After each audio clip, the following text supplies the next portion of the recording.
The views and opinions in this program are not those of CISA 7 or Spectrum.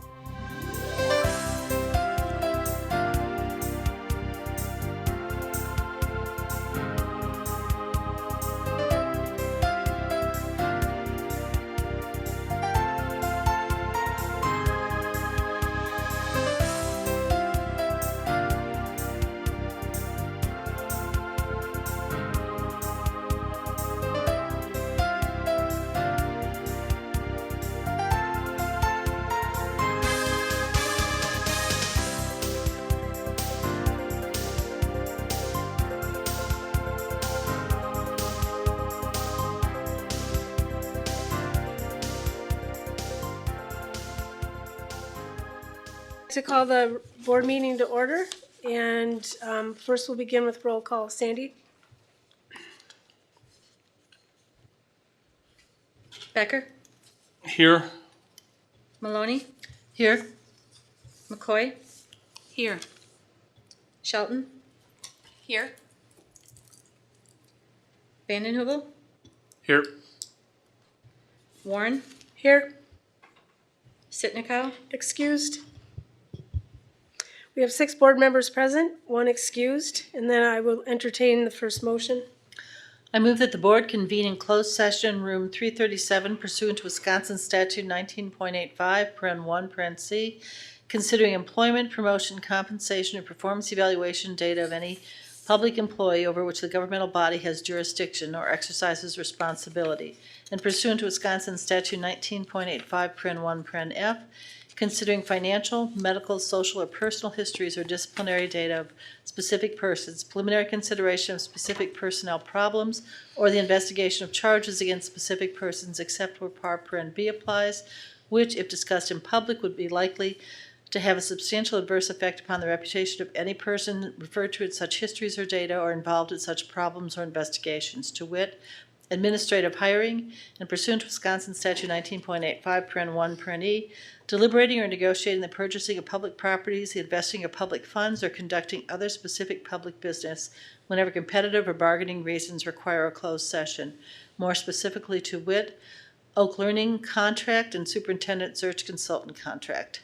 The board will reconvene in open session at 6 p.m. pursuant to Wisconsin Statute 19.85, paren 2, Wisconsin statute to consider the balance of the agenda, which will include an open forum, system and monitoring reports, and the superintendent's update. The board may reconvene in closed session after the conclusion of the regular board meeting for such reasons noted in this posting and pursuant to a proper motion. The board may return to open session to vote on items discussed in closed session. Is there a second? Second. Sandy? Warren? Aye. Vandenheuvel? Aye. Shelton? Aye. McCoy? Aye. Maloney? Aye. Becker? Aye. Carried 6-0. We'll convene across the hall. Entertain the motion to reconvene in open session. I move that the board reconvene. Sorry. I again move that the board reconvene in open session pursuant to Section 19.85, paren 2, Wisconsin statutes to consider the balance of the agenda. Second. All in favor? Aye. Aye. All right, then before we continue, I'd just like to, we took roll call before we went into closed session, but I'd like to introduce the rest of people at the table. To my left, Dr. Michelle Langenfeld, our superintendent. To my far right, Hannah Van Pay, who represents the Intercity Student Council from Preble High School. And to my far left, Sandy Heller, our board secretary. We'll move on to our agenda. First, please rise for the Pledge of Allegiance. I pledge allegiance to the flag of the United States of America and to the republic for which it stands, one nation, under God, indivisible, with liberty and justice for all.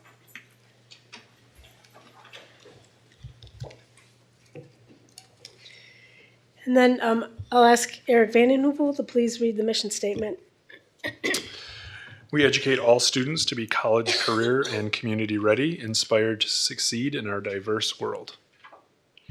Thank you, Eric. And next, I'd like to let the public know that you can view the board agenda and handouts as well as minutes from past meetings by visiting the district website at www.gbaps.org. Click on our district at the top and then Board of Education on the left. On that left menu, you will find a link to agendas and minutes. This link will take you to a website called Agenda Manager, where all board agendas, minutes, and handouts from board meetings are housed. Also tonight, the board will provide our community with 2 different opportunities to speak before the board. The first opportunity is during our open forum. The second opportunity is during agenda items where indicated by public comment on our agenda. All speakers must fill out a form indicating their desire to speak. If you wish to speak during tonight's open forum, you may do so with respect to items that are posted on tonight's agenda or any other matter you wish to share with the board. Please know that Wisconsin's open meeting laws prohibit the board from conducting business on matters brought during this open forum. The board will also permit public comment during agenda items as noted on the board's agenda. During this public participation time, consistent with state and federal laws, board members may engage in dialogue with the speakers. In order that all voices are heard, the board will suspend engagement until all speakers have had a chance to speak. The process for speaking during our agenda item is as follows. The board will first hear the presentation and discuss the agenda item before calling on those from the community who desire to speak. If you want to speak during a specific agenda item, please fill out a form and give it to the board secretary at any point during the meeting. If you desire to speak and haven't yet filled out a form, just indicate that to one of us at the board table or the board secretary, and you can fill out a form afterwards. The board secretary will provide the names of those wishing to speak to the board member conducting that part of the meeting, and you will be called upon to speak at the appropriate time. Please keep your comments to 5 minutes. Prior to starting your comments, please provide your name and address. So we have one person that has indicated a desire to speak. I'll call up Noah Becker.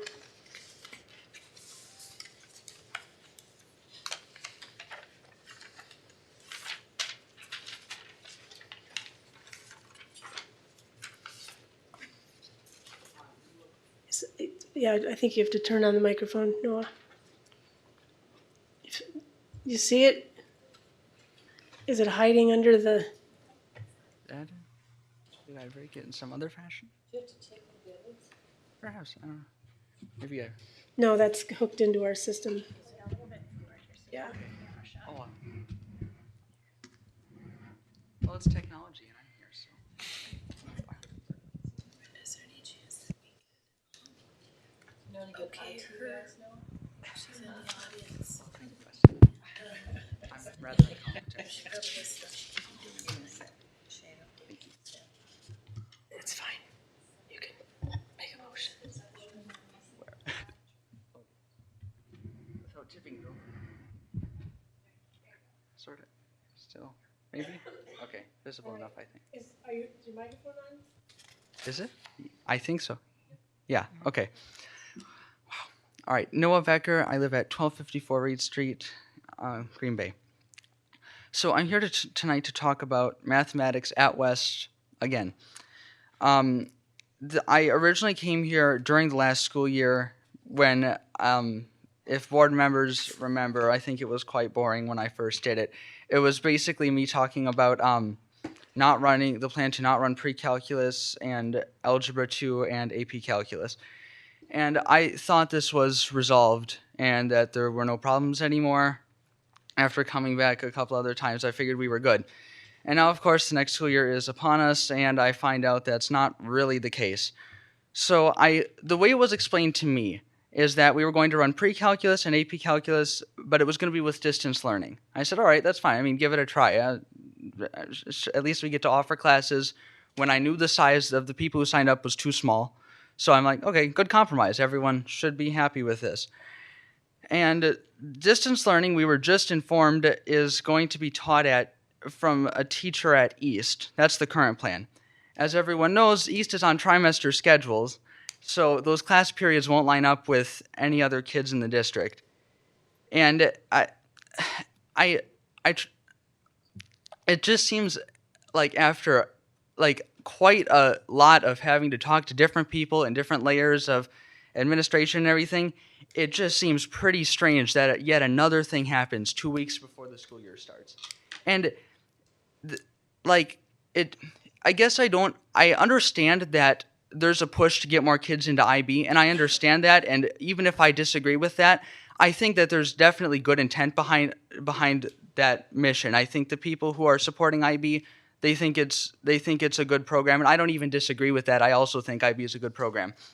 So that I understand. I don't understand why it is so difficult to sign up for something that's not IB. And they explained that I've heard these are individual people's opinions, and I think everyone should have their own opinions. I'm not trying to say that that's bad. There are opinions that eventually there should be a full IB school at West. And I'm not saying that that it would be wall to wall completely IB. And I'm not saying that that's pushed by any specific people. I'm not trying to go after anyone for having that opinion. They have the right to have that opinion, even if I disagree with it. And that's fine. I have a problem with that being kind of forced on the students informally without any board action or without any. There's no public record of that.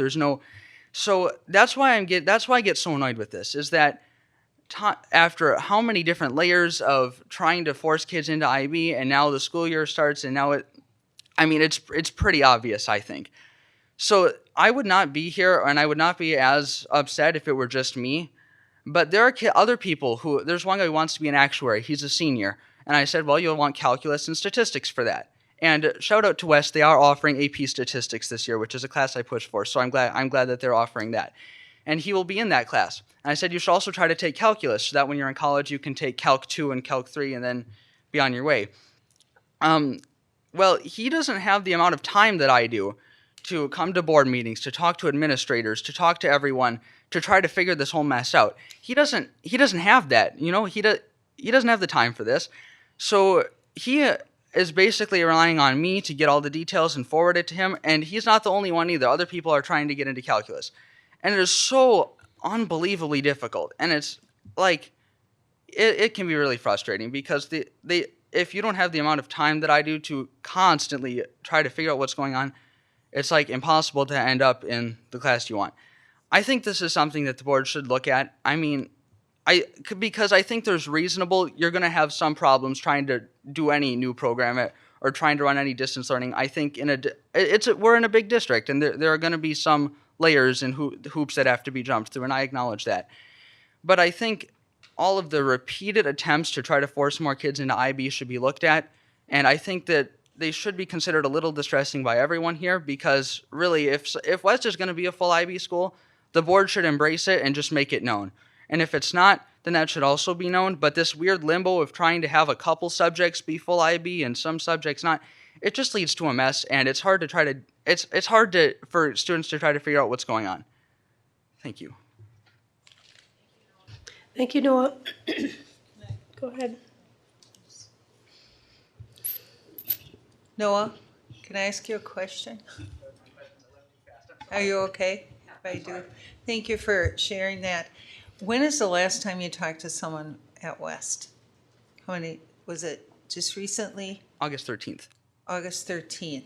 Okay, because I've had some conversation with Mr. Vegas about the distance learning, so maybe he has some additional information that might be helpful for you so that it isn't as frustrating. So I put that out there just for the distance learning piece. Thank you.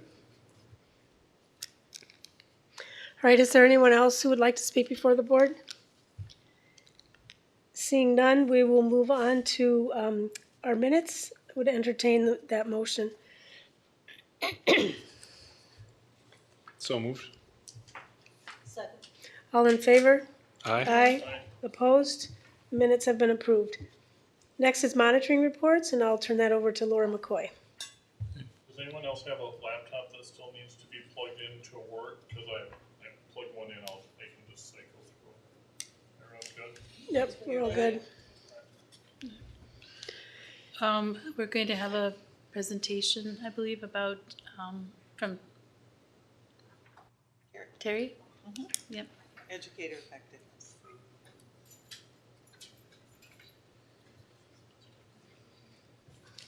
Has Terry Willems Our executive director comes from Chief Human Resource Officer at this point in time, comes forward. Terry actually has served on point for educator effectiveness along with Ann Barsh and a team of folks who really have been working hard to ensure that not only do we have compliance with educator effectiveness, but even more importantly, that it is a meaningful and supportive process of our staff in this opportunity. So, Terry? Thank you. This presentation was linked or shared with all of you in the posting as a PDF.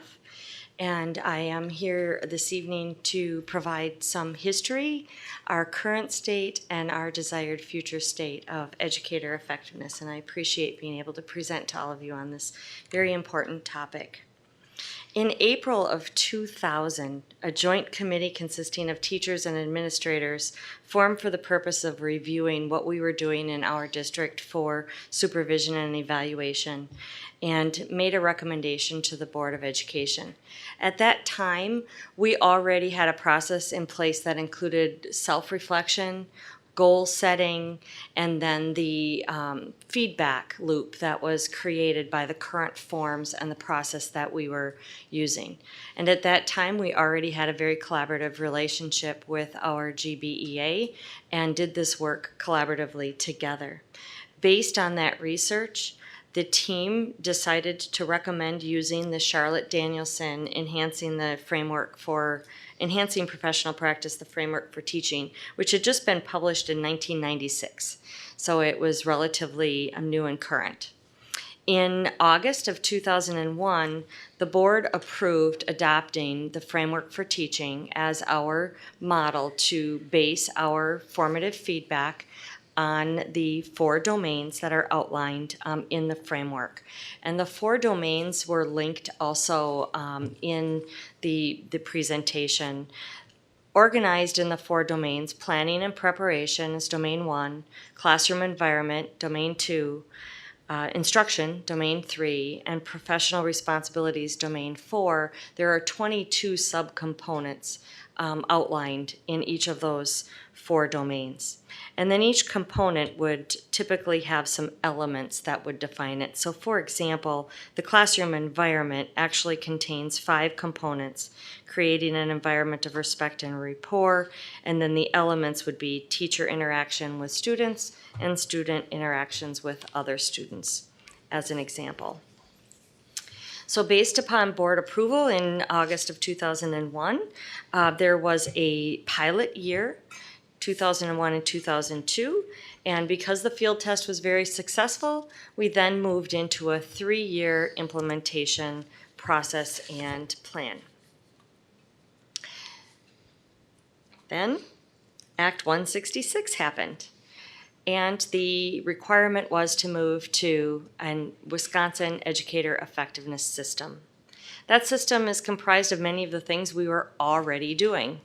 You'll see that it's performance-based, that it has a continuous improvement system focus, and that it supports guided, individualized, self-determined professional growth and development of educators. Aspects within there, again, the self-reflection that we talked about, the goal setting, where the individual teachers are able to use their data to inform what they would like to set in what is now called an SLO or an SPO. SLO standing for Student Learning Objective, and the SPO for the Student Performance Objective, depending on your role. Can also be a school learning objective if you're looking at it from the principal point of view. Act 166 mandates that all public schools and 2 our charter schools use this educator effectiveness system to evaluate teachers and principals. The state model is the Framework for Teaching, which is the model that our board had already adopted back in 2001. So it was our decision at that time to continue to use the state-adopted model, which we were all very familiar with and already implementing. DPI further laid out the roles and how to determine who needed to be evaluated within that, and that information is found on the DPI website. There's a whole fancy flow chart so you can see who's required, who's considered that classroom teacher, who's considered that principal. It is not just simply based on your title. There are certain components that you look at in making those determinations. Part of this also required that all evaluators hold an administrative license in the state of Wisconsin for an individual to supervise and evaluate the teacher. They must currently hold an active principal license, for example, and they need to be certified in that framework for teaching. So there is a process using the TeachScape model where we certify all of our administrators. They are expected to take an evaluation. It is a 2-part evaluation that on average takes around 6 to 8 hours to complete. We use the Frontline Insights technology platform to support this model, and that also is the state-adopted model. And we do receive a DPI grant that helps fund the licenses for that program and for that platform. We currently have 3 years of data in our Frontline technology platform. And again, the technology supports the process. It is not the process itself. So Frontline is the technology platform that we use that supports the feedback and evaluation cycle. It supports the self-reflection of the teacher, the student learning objectives, and the professional practice goals as examples. But it is not the process itself.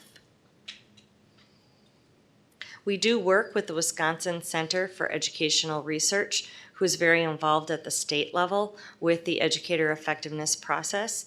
And I've shared a quote for you on how important it is that we really focus on the process and that high quality, actionable, formative feedback is a part of that process and what we're using for the growth and the collaboration that we do. 81% of our teachers, when they completed the educator effectiveness survey, sought advice from an instructional leader, which was compared to 73% at the state. So as you can see, our staff are really seeing the value of being able to collaborate and receive feedback. And we're really excited about the information that they've shared and the data that we are seeing. As part of the educator effectiveness, then, the process is laid out for the teacher and for the principal. Those are the 2 required aspects that we currently do. We use a process for all of our staff in our district.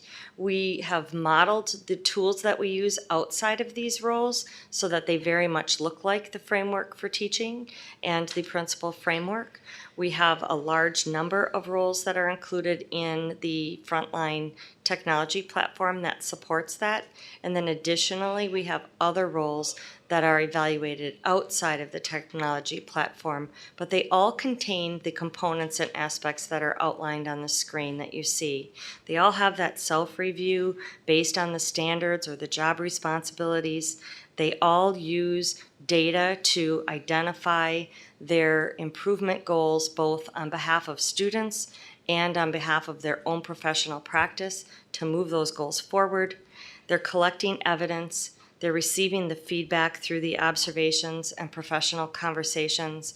And then there is a closure of some form with the closing of the year and the review of the goals and the data and the feedback that's been provided throughout the whole process. An example would be occupational and physical therapists that our state has a tool for. It's not a required role, but they are providing a tool statewide that's available in the system. Wherever the DPI has provided a tool, our district has been adopting and using the state tool within the technology platform. Wherever they have not provided a specific tool, our district has a current tool that's in place that we are using that contains these components and would be connected to the job descriptions as statute requires. To support the process and make sure that we are completing the cycle years. Our school board adopted policy 538. Each role then has cycles, and because our policy was unique, we created 5 cycle types within the system. The state requires 3.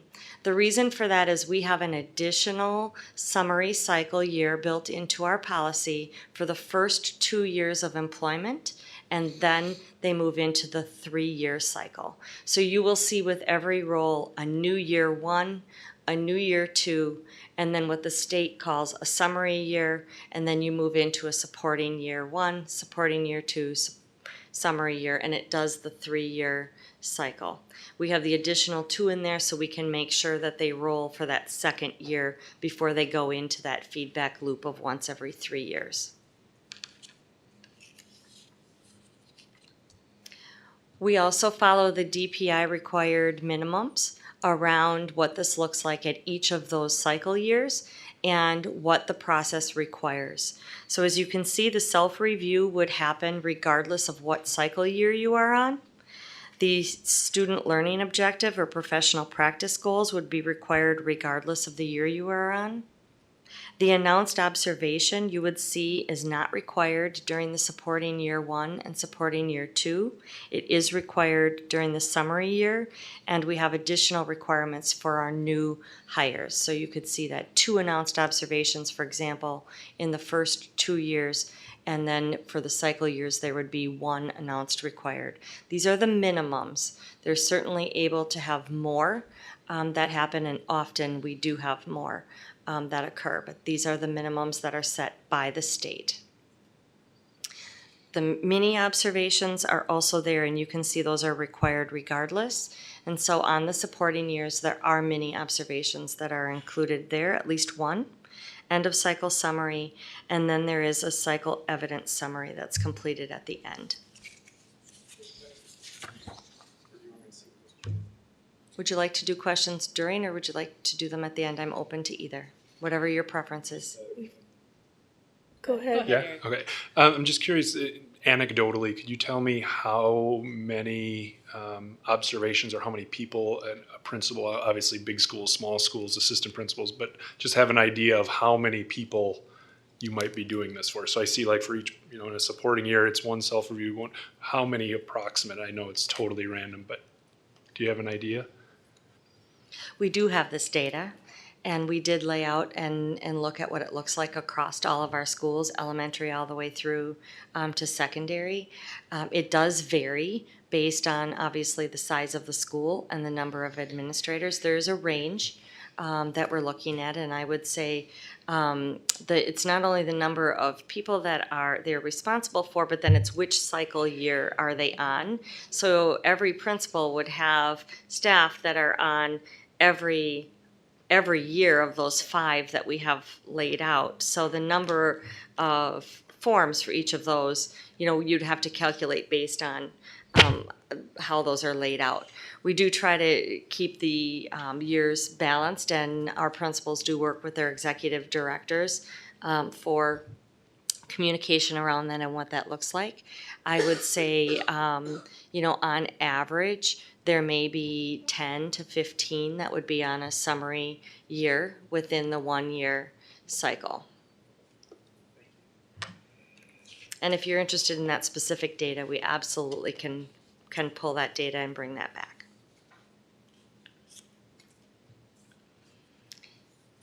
Then also within the policy, we have laid out the timeline for what that looks like. So as you see all of those pieces, we typically within a school year have that rhythm of doing that self-review in the fall. We allow for time beginning in August when teachers are returning, all the way through to the end of October to be doing that self-review and to be looking at their student learning data, to be looking at their continuous school improvement plans, and to be reflecting and thinking about what that will look like and what will be most meaningful as they differentiate for themselves on their focus for what they'd like to do with their professional practice and what they would like to do relative to those goals. We've also set out within that timeline when some of the mini observations and when some of those observations would need to occur, timelined also with the board meetings and the requirements for what our statutes outline relative to requirements that we would need to use data to inform decision-making around the employment process. So that's all aligned and all available within that timeline. That timeline was updated several years ago to make sure that the language was the same, so that the language that we use in our process, for example, within Frontline, is the same that you will see in the timeline that's laid out, and it's laid out according to board policy so that all of those pieces for each of the required cycles are met throughout the school year. We use a lot of data in addition to the data that's now found in our Frontline system. So one of those things, and I mentioned it earlier, we had a quote earlier in the presentation, is the results of the Wisconsin Educator Development Support and Retention Survey. This is done by the Wisconsin Center of Educational Research, and it is required for our district to participate as part of the Educator Effectiveness Grant that we receive from the Department of Public Instruction. A few of the results are highlighted there. On the right, we have a large number of data points. I selected data points that I thought you might find interesting, and in particular, that 79% working on instructional strategies with other teachers. That is a really important strategy as you look at high leverage improvement strategies and doing peer observations and working with coaches around improving our own practice in order to improve outcomes. That is a very high percentage compared to the average of the state, which was 63%. There was state average was 63%, our average was 79%, so significantly higher. As we received those results, we've done I notice, I wonder statements, a fishbone diagram for root cause analysis, and we've done a lot of interesting things with that data. Another piece of important data that we use related to educator effectiveness is something that we started as a result of our Centers Grant and collaboration with school districts involved in the Centers Grant. Specifically, Madison School District has done some planning with us collaboratively and also implemented a Studer protocol. It's built on 45-day improvement cycles. That's part of Lean Sigma 6, if any of you are familiar with the research there, along with Studer in best practice on new hire and what you would do to support new hires and ensure their success. So this protocol is based on 4 questions. This is based on the Studer research. They're very simple questions, but they're yielding really incredibly awesome data for us to use in our planning. You'll see some visual graphics of the words that stuck out as high priority themes in responses from the teachers to these 4 questions. We are doing the protocol with all of our new hires, and last year we completed 2 of these 45-day check-ins for everyone. This year our goal is to complete 3. And then we are also doing this protocol with all of our student teachers. And at the same time, we are connecting with them to encourage them to consider Green Bay Area Public School District as their employer of choice. And we are learning from them in their responses to the answers as well, as we're designing our systems for recruitment and then support leading to retention. Lastly, we also implemented last year for the first time, working with Dr. Stramp, a nationally research-based teacher stress survey. And we gave this teacher stress survey at the end of the year to all of our new hires that were in our cohort from last year and their mentors as well. The top 3 stressors are identified there for you to see. We have additional data underneath that.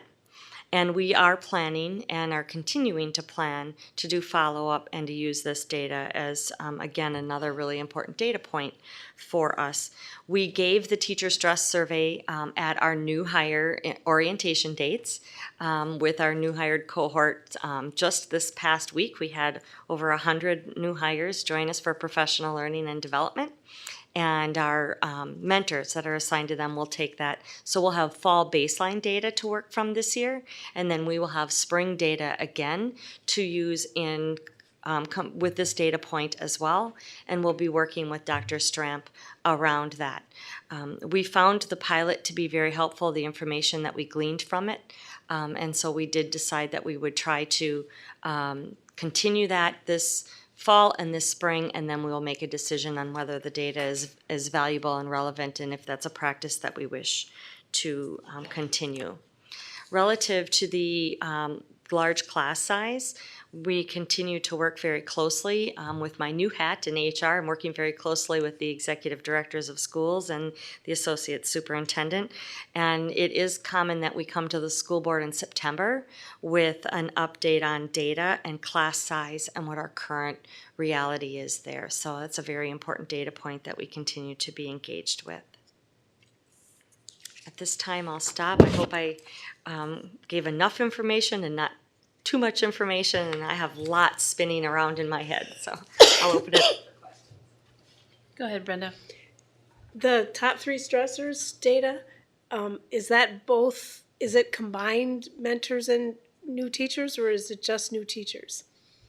That is a great question, and we learned from our pilot, so that is combined for that data point, although we are going to be we'll be combining the data, but we are also, we had a new way to collect it so that we could keep it separate, the new hires and the mentors moving forward. So we learned from our spring pilot, and we're organizing it slightly different this fall, but we'll still be able to have that comparative data point, so we're able to combine them together so we can compare last year and this year's cohort and how we've done some things to impact that data as well. So we'll be able to see. Go ahead, Katie. Thank you. Would there be benefit in giving the teacher stress survey to not the newest or not the mentors, but maybe the 5 to 10 year, or just to kind of see if some of the stressors are the same, or if what you're doing in the first few years helps to remedy some of that, just to kind of have a frame of reference? I'd be curious to see what the stressors that other teachers are. That is a great question, and I will need to confer with Dr. Stramp relative to that as well. At this time, I would say yes, and there are multiple things to consider. So first, we wanted to make sure that the actual information was valuable and that we were able to use the data to help inform and do things differently. And I believe that our pilot, which we learned from this past spring, was enough that we wanted to try again this fall to do things a little bit differently, but basically do the same survey, and then we'll do that again this spring, and at that point we would make a recommendation. There are national data points for this survey that would include, so what the data points would include experienced teachers from across the nation. And I think we would have to look at that in light of all of our surveys, where that would fit and how that might go with the calendaring and making sure we're not, having survey fatigue and participation, and that we would be able to gather the data in a way that would be meaningful and that we would be able to be responsive to the data would be very important. So we would need to take that under consideration and really be thoughtful about that. If it continues as we see so far, I do believe that the survey, which is a relatively short survey, and the responses that we've received, I do believe are valid and are providing us with really helpful information. So there would be more to come on that. Go ahead, Eric. I think I know the answer to this question, but I'll ask it anyway. So when somebody hears evaluation, they might envision someone, coming into a classroom and sitting in the back and making judgments about their lesson, and then sitting down and telling them what their feedback is. But I would imagine that the approach is much more collaborative and coaching, where the principal is working alongside them.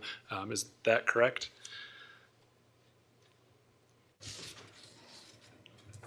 Yes, that would be correct. And I believe, and again, our data is in our system. We have patterns over time for 3 years, and we are able to run reports based on each individual component within the 22 components. So, for example, we have been able to run data and information around Domain 2 and managing student behavior, and relatively very positive data with over 80% of our teachers demonstrating that they are either proficient or advanced and distinguished in that area. So we are able to pull the data to see where our staff are relative to each component, and then over time as well. So there are different reports that we can run within the system that would help that. And I think the data would provide the support that there's very positive formative feedback that's being provided throughout the cycles. Oh, sorry, I have just a follow-up question. We can run that data school and district-wide, so principals can look at and see. Okay, that's helpful. Correct, and we just provided professional development on the rubric component reporting tool with Kathy Clarkson, our CESA 6 consultant that we work with through our peer mentor review grant that we received from the Department of Public Instruction. And all of our administrators, both last year and now this fall, are receiving information on how they can run their own reports and look at that data. That's new learning because we didn't have data in the system really until like the first year there would have been no data. So last year was really the first year where we would have the year prior's data to even look at. And now this year we have the 2 years and now the current year so yes. Kristina? So I have 2 questions, Terry. Thank you for this. My first question is, given your expertise and your position now, and this is a fabulous presentation, but where do you see some areas of improvement moving forward around the educator effectiveness, specifically in our district? We really are focusing on providing that high quality, actionable, formative feedback and what we can do to increase those opportunities. And additionally, I highlighted the data. It's really exciting that our staff are seeing the value of peer observations and peer feedback and coaching. And those are really, we know that those are practices that are really meaningful when you look at turnaround school, you look at how to improve your student learning outcomes and that continuous school improvement process, those cycles of inquiry and using data to help design and inform your instruction and what you're doing with your students and how you're responding and how you're growing as a professional to be responsive is really important. And our teachers are telling us through the data that they're ready and they are appreciating those opportunities. And so we're really looking at ways that we are doing that and how we can continue to expand upon that. We additionally know that we want to make sure we're providing that initial support with our new hires, that even really experienced teachers are asking for that opportunity to have a mentor. And so we've used that data and we've expanded our mentoring program to include any new hire, not just those that the statute requires that we provide the mentor for, but we've expanded that and opened it so that anyone that's new to the district is able to have that mentor, and we're receiving really positive feedback on that as well. Thank you, Terry. One more question. So when I think personally about educator effectiveness, I think about my own experience as being a physical education teacher and when I would be observed by my peers or my principal. And one of the things that was always frustrating to me as a professional was that my principal, in my experience, and this was not in the state, was sort of ill-equipped to really observe a physical education teacher. And I remember hearing that from some of our other highly specialized subjects, art, music, right? So what are we doing to support our evaluators around those specialized topics? Because that's an area where I think just generally we can always improve. Yes, and we have heard the same thing. And our principals asked for professional development and support. And we designed a professional development last year that we implemented for all of our evaluators. We worked with the leaders of the areas. So, for example, Vicki Santa Croce with Library Media Specialist. We had the occupational and physical therapists, the school nurses, all of those psychologists, social workers, counselors. We worked with the leaders in the department on some high quality, high action things to look for, and that the department was asking for feedback around.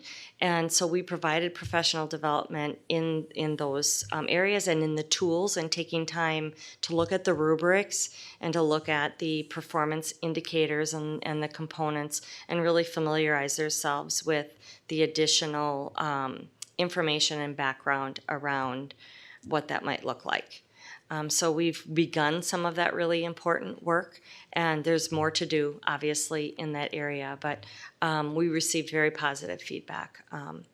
And we also had leaders from the departments doing some of that presenting themselves, which was also very, very well received. Thanks, Terry. So if I receive some feedback from some of those specialized educators this year, because I know I got some of that last year, I can just elevate that to you this year, and you can connect with them about how that evaluation is moving forward from the district, and they can provide feedback to you. Is that correct? Absolutely, yes. We're willing and very much interested in providing that additional resource, and certainly expand what we've already put in place, possibly to other roles, other areas, and look at those pieces. The DPI is also engaging in some of those pieces as well. So this year we are piloting the speech language pathology tool that the state is developing as a statewide tool. We're working with our special education department and leaders to pilot that, and we're working with Dr. Chartier to pilot the coaching one that the state is also going to be piloting this year. And then, so we're helping to inform what the state is doing, as well as then helping our teams to have that information to best utilize within our district. So absolutely. Thank you. Anybody else? I think that's it. Thank you, Terry. Thanks, Terry. Thank you, Terry. Thank you. Right, next is superintendent's update, and I'll turn that over to Dr. Langenfeld. Thank you. I'd like to begin with the calendar. I know that next week is back to school open houses, and I know there's a banner on our website if people are interested in learning more. So there's a lot of activity going on, and then the following week our teachers and staff are back as well. So lots getting ready as we prepare for our students. On September 2nd, we have Labor Day, and the district buildings are closed on that day, followed by September 3rd. Mark your calendars, first day of school for students. Again, September 3rd, we're really excited to welcome our students back for the school year. And some of them have obviously been really engaged already in various activities getting ready for the new school year, including some of our youngest learners. I saw in a piece with our kinders who are kind of doing a couple weeks in there, starting a little bit sooner to just get ready and prepared. September 4th, school start time task force at CESA 7 at 6 o'clock.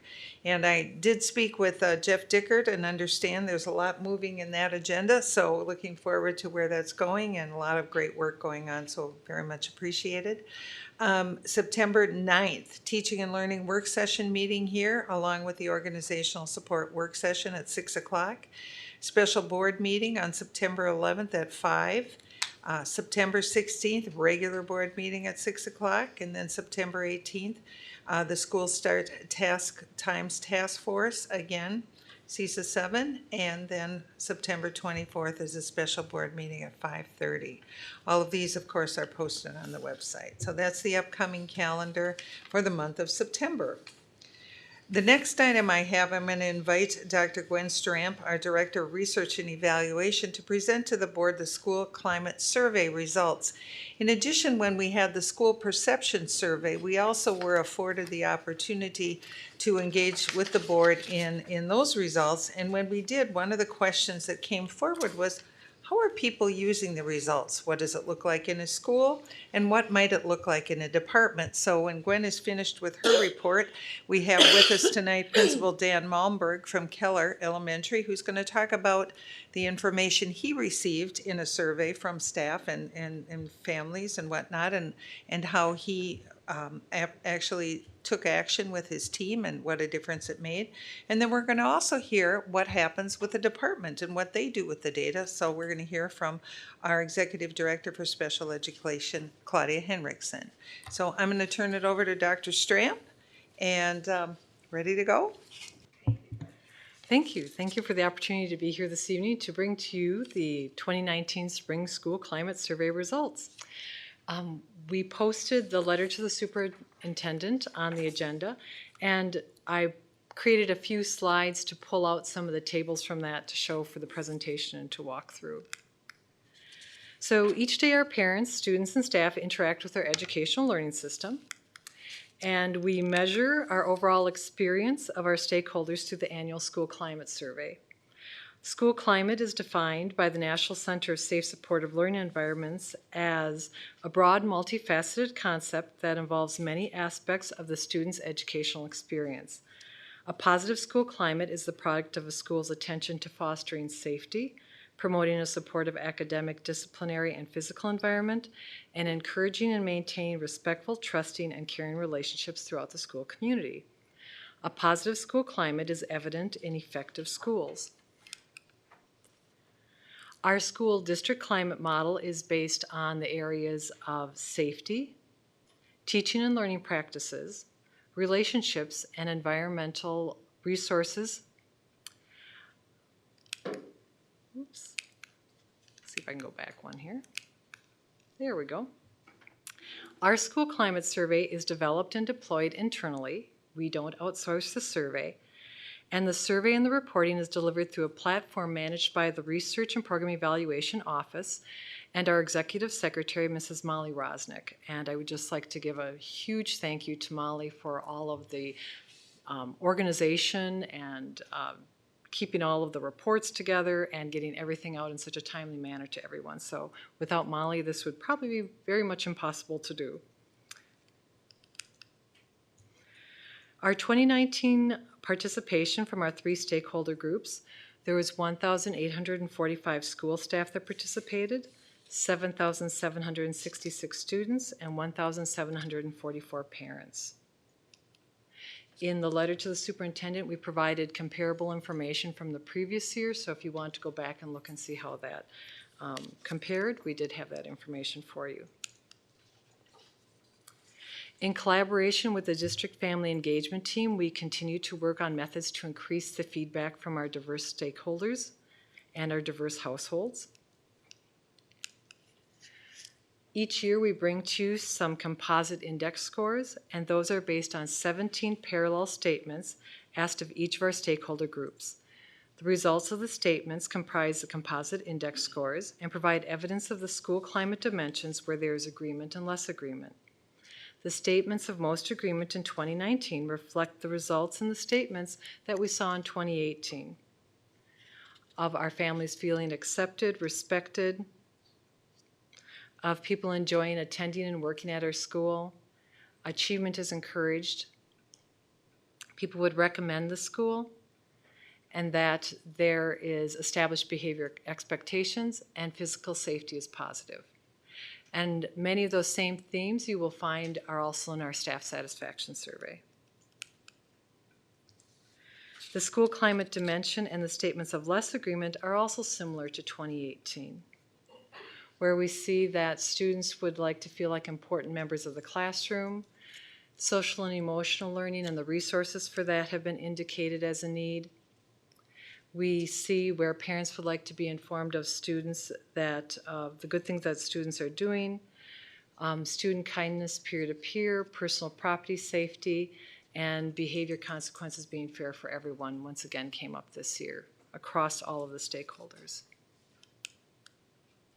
Recommendations as we move forward into the next year. We want to continue to use and develop this current set of survey statements. We would continue with one time a year administration, and we're going to continue to review the methods to increase stakeholder participation. And that's the overview of the several page letter that was given, but brings out many of the high points from the survey. Are there any questions? I was talking with some teachers from one of our elementary schools, and they were wondering about having this survey given in mid-fall so that they could actually respond to the survey within that same school year, as opposed to in spring they're really responding to last year's data in terms of when they have a plan in place. So I didn't know if that had ever come up in conversation.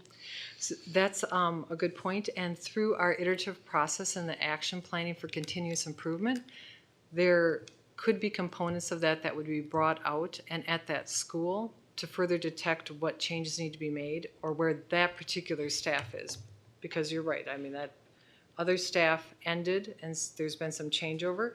So to bring some of those questions back, particularly those that maybe didn't perform as well or didn't have the high agreement, to bring those back and see where the staff is. That would be good to do. So a school could do a smaller version of this at any point during the year if they thought it would help them. Correct. And even before, when you were asking Terry about the information for a stressor survey, if there was something in there that you would want to combine, if Human Resources found that that would be something that would be beneficial for educator effectiveness, you could combine questions in there at that point too to get a baseline.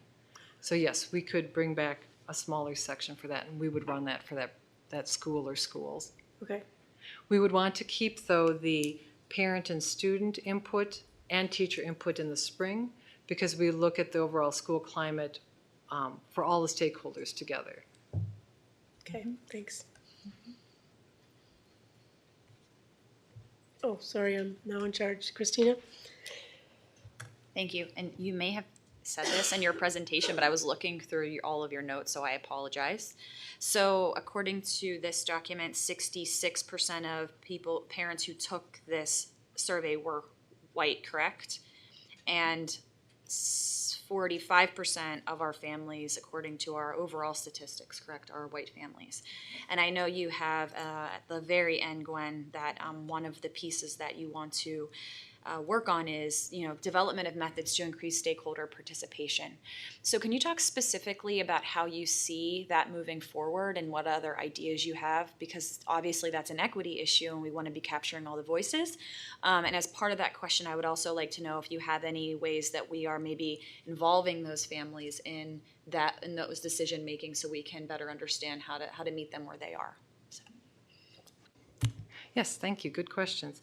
So what we are currently doing to promote the survey, so just to start kind of with the broader and then to get to the point where you're making about how do we get more of a diverse representation. First, we introduce the survey to all of our families. We send home the information that it's coming, and along with that, an opt-out form for the students. And we introduce that we'll be sending out information to the parents in the very near future. This year we sent a postcard home to every household, and we also send out messages through School Messenger in collaboration with our communications department. That's where the postcard was developed and also the School Messenger. We ask our schools to attach information about the survey to their school newsletters. We make use of robocalls. Communications has placed it on the website for the rotator for that information to go through. We work with our family engagement team and ask them for events where they would be meeting with families.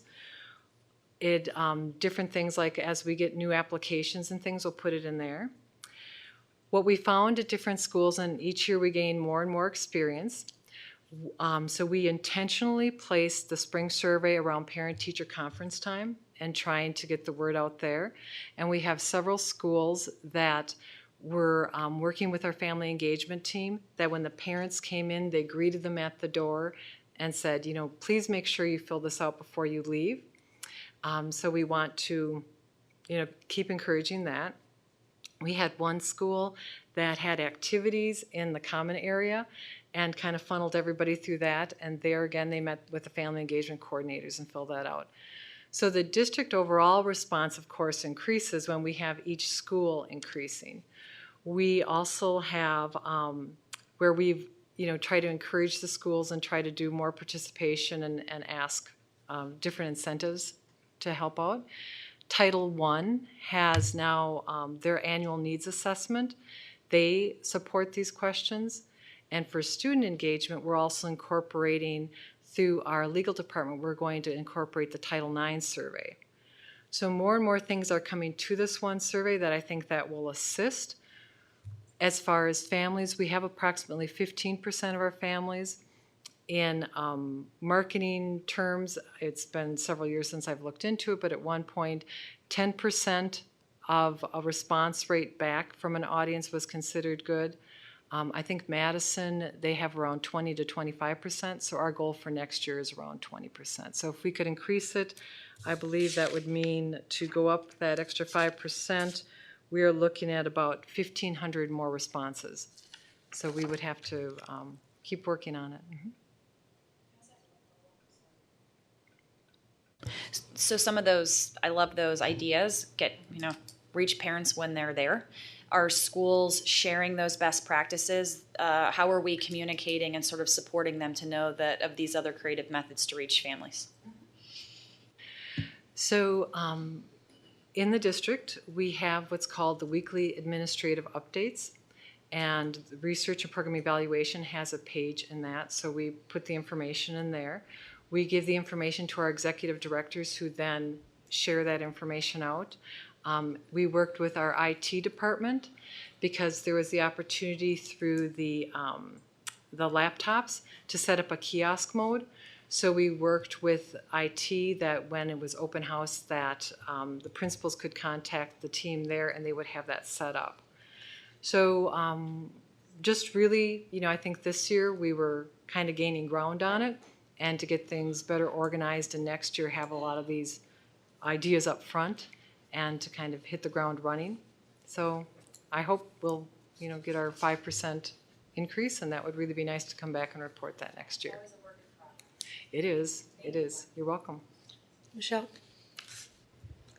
Just to add on, one of the schools that Gwen shared with me, the proof of concept is really powerful.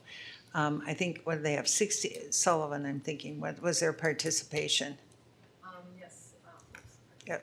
Yes, Sullivan was, I believe they were close to 40%, and then Elmore was in the 30%. We even had a really nice response rate, I believe, from Preble, if I remember correctly. So, and then many in between were all doing really good work. And Mrs. Rosnick will go through, and each week, because we're running the survey, we can keep those totals going, so we keep the principals informed of staff, parents, and student participation. So we keep the totals going for them. Mm-hmm.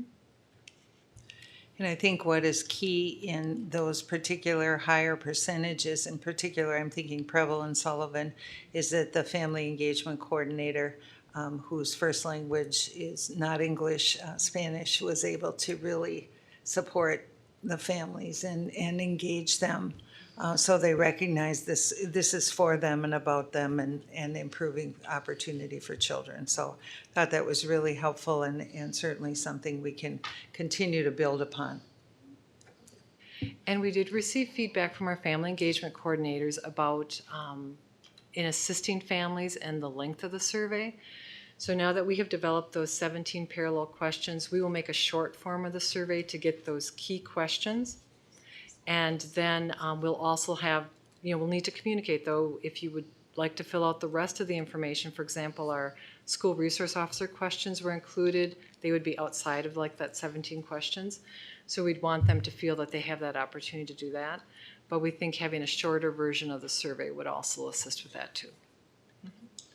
I think that the challenge is that we have 4 family engagement coordinators and parent-teacher conferences happen simultaneously. Yes. So I'm thinking there, if we started thinking in terms of who else could do that kind of work that the family engagement coordinators do, try to help look at systems where that can happen. Otherwise, we don't have enough of them to go around for all Yes. the parent-teacher conferences. Yes, and we do have another survey where we have videotaped all of the, and let's see, I think we have the Spanish, Hmong, and Somali. I think that's the audio portion where the parents can select that, and then that will play for them. Nice. And then we have our hearing impaired, we have an interpreter, and that's an audio and video that they can select that.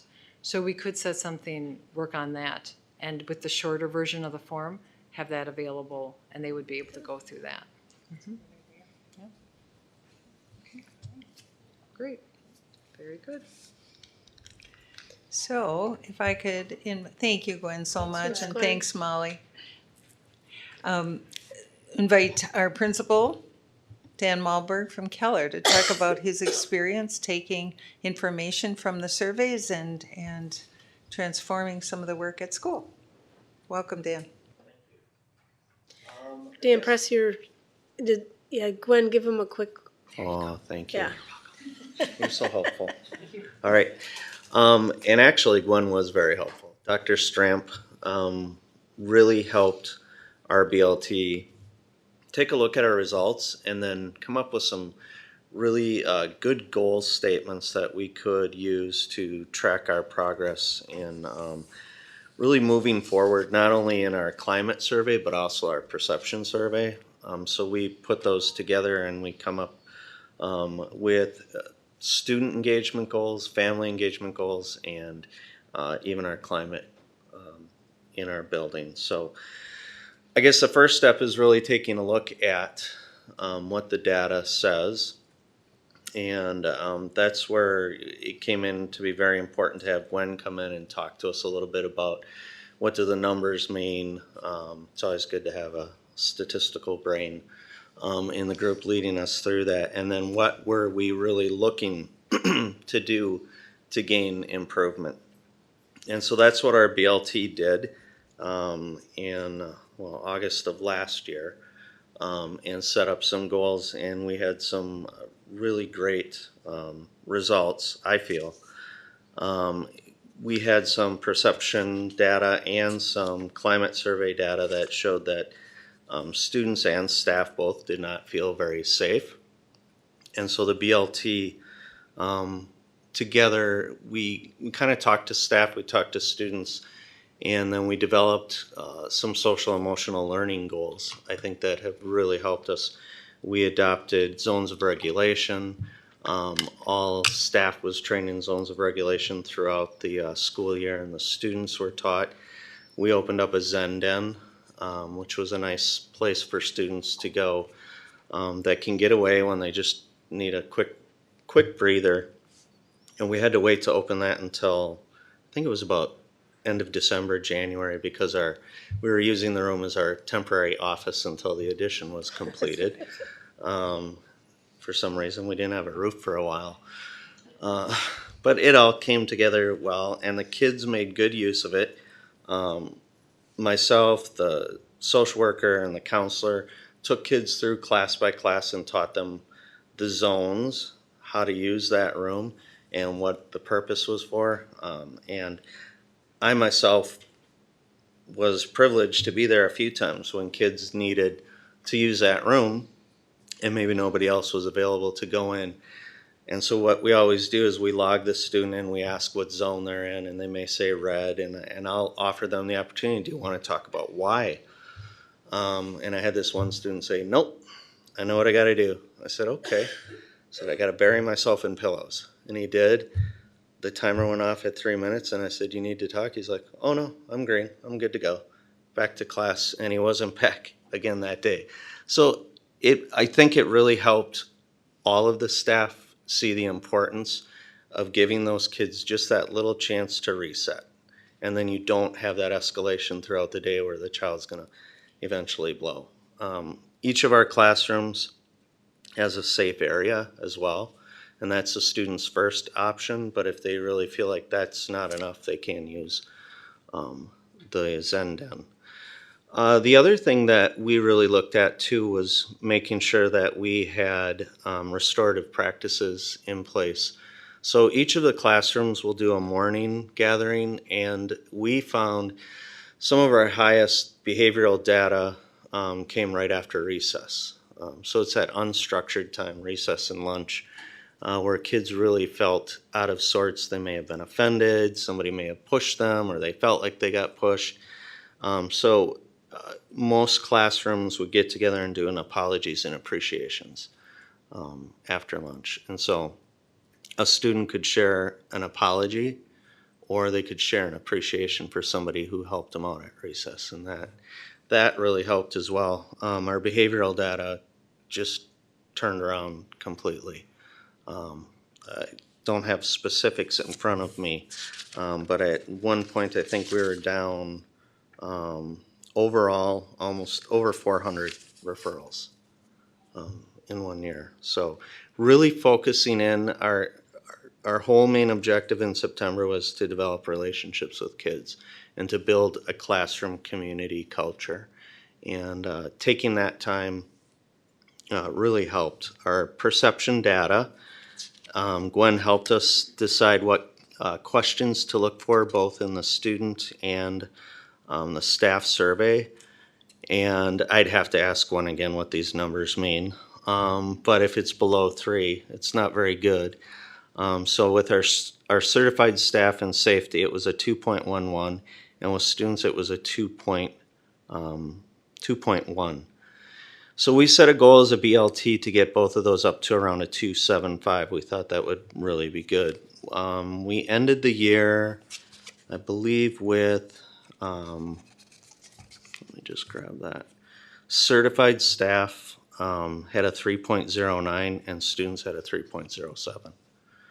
So I think the focus, giving the teachers the support and the social emotional learning, giving kids a common language that they could speak with the zones of regulation, letting them know that school's a safe place and they have safe places to go to, that all really helped. Another thing we do at Keller is we include our noon hour supervisors and our paras in any other training with zones of regulation and any of the restorative practices so that kids are getting the same interaction with adults throughout. Any questions? Thank you. It really helps to Oh, you're welcome. hear the practical side of survey results. Kristina? Go ahead. Hey, Dan, I'm so glad you're here because Keller was one of my schools last year, and I got to come in and I think 3 or 4 times with some of your teachers and see exactly what you're talking about in action. And I think what you shared tonight just really paints a really great picture of the great work that you're doing. And if you can use the data to really be strategic about where you're focusing your time, you can see those really great results. And I remember, I think it was a first grade teacher I was in her class, and just the way that she spoke about that and about your staff and about your leadership was very positive. So I just wanted to thank you and just commend you on your work, and thanks for coming here tonight. Thank you. One of the things I forgot to mention too is that we open the Zen Den to the staff as well. And so staff. Turn your microphone on again. It goes off when other people speak. Okay. So one of the other things I forgot to mention is we open the Zen Den to the staff as well. And the staff started doing Tuesday night yoga. And Beth Heller came in and taught yoga practices, and then the teachers could take that back and teach kids as well, but they could also use it for themselves. And I think that was one of the most highly attended after school professional learning opportunities that staff got involved in.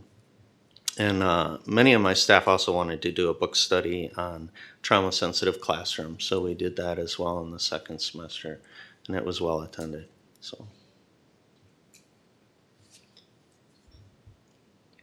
Do you have your hand up? Go ahead. Just as a follow-up, I know that our executive directors, when the data comes in, they meet with the principals and talk about what the data are saying, and then many times Dr. Stramp comes in and helps set those goals. So this is a practice across the entire district in all of our schools, whether they be elementary or secondary, as part of the building leadership team, looks at the data. Typically, Dan, correct me if I'm wrong, but you present it to the entire staff at some point. You look at all of your data together as a staff as well. So I just confirm that. oh, sorry, yeah, we do. We after the BLT sets goals and we collect data, then it is also we take it to the whole staff. So in the August meeting, when we're coming back, we'll go over our school perception and our climate survey data, and we'll discuss with the staff what the BLT has seen as some good goal statements, and then get their feedback and input, and we'll revise the goals. Thank you very much. Thanks, Dan. Kudos to your staff too, and your students. That's a good celebration to come back to this fall. And I'd like to welcome our Executive Director for Special Education to talk about what departments do when they receive their data as well. Chloe is looking for her light. There you go. I pressed the mute instead of the one with the button on it. So we look at our data in a different manner because we have special education and pupil services under one umbrella that we call student services. We've been through a number of iterations of how we're going to we utilize that, starting when we had college, career, and community under us, and we tried to develop goals for all of the 4 strategic directions in the district: academics, engagement, personalized pathways, and thriving workforce. As we've done this, because we're starting our 4th year of doing that and looking at all of the data and bringing it together to determine what goals we would use as a department, we're looking at reducing that and being more targeted around the areas that we know that we can affect. So in the beginning, as soon as the survey results come out, I meet with Vicki Vire.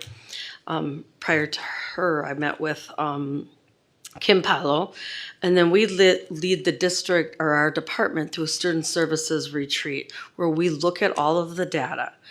The perception data is a piece of it, but we're also looking at academics, we're looking at attendance, we're looking at suspensions, and we weigh all of those so that we can determine where we need to move forward. Then we have a department retreat, and we develop the goals of what we're going to look at and how we're going to measure that. And from there, we have met in the past 3 times a year to review where we're at. With new staff in our department came new ideas. So I think what we've decided might work better for us, rather than pulling a whole large group of our staff out, we are going to have a district BLT. So it will be like a DLT, right? Which would be good because I won't be getting hungry every time I say the word BLT, BLT. So we're doing that. We've got department reps that are going to come in with our overarching goals, looking at all the data, and we're going to develop our department goals. And then we will be meeting monthly so that we can review that. So I'm going to give you some of the topics that we saw, some trends, in particular in the perception data. So this past year, when we looked at the perception data, we noticed that the middle school students themselves did not feel accepted. They did not feel like they belonged. It was a larger group of students in middle school than any of the other areas. So as we are working with our social emotional learning and mental health grants, we are looking at targeting and piloting the 4 main middle schools so that we can get the social emotional learning and the acceptance and all of that into the middle schools first. Along with that, we have a behavior member who is going to be devoted to focusing on middle schools in particular. So making sure we have the tier 1, the tier 2, what does building a relationship look like? We all want to believe that we have relationships with students, but somehow or another our students aren't feeling those relationships. So we have to get in deeper and figure out what we need to do as an adults and what training and professional learning we need to provide to our teachers and our other staff members. Second, elementary did not feel like they were getting enough supports. And this is in the area of special ed and pupil services. They have smaller numbers of students, student bodies. Therefore, when you look at the ratios, we had to divide them equitably, and they were getting pieces of social work, pieces of counselors, pieces of psychologists. So we did a twofold thing. We added additional counseling time this year for the elementary schools. I think you all have heard that we're now going to be ensuring that our school resource officers are getting more into our elementary schools. That was a combination working with Vicki Beyer and Chris Collar and Melissa Thiel-Collar to figure out how we could make that happen with the police department and the SROs. So we will have designated time in the elementaries this year to give those students preventative strategies rather than going there and reacting to after the fact. Additionally, our special education teachers and principals in particular were not feeling supported in the elementaries. We went from a model of a program support teacher who did evaluations and support in schools and was there once, at least 2 or 3 times a week, mostly for IEP things, but at least they were there for to answer questions. To a lead teacher, and then just in all the middles and high schools, we had lead teachers, and then the elementaries only had the supervisors, thinking that would balance. And it hasn't quite balanced itself. So this year, we're implementing that the lead teachers of all of the secondary schools will now spend 1 full day, and we highly recommend that day not be the same day. Half a day, one day in the week, and another half of the day in the afternoon, a different day of the week, so that they are supporting schools on different dates and times in elementaries. Along with that, elementary school teachers will have an office number for where they are located at their middle school or high school, so they are only a phone call away. Where the supervisors were constantly out into the schools and at meetings, and it was difficult for them to respond immediately. So we're feeling really good about that. Student behaviors were mentioned as a concern. I mean, we all know that continues to be a concern. So we, response to that 3 years ago, created the behavioral MLSS to complement the academic MLSS.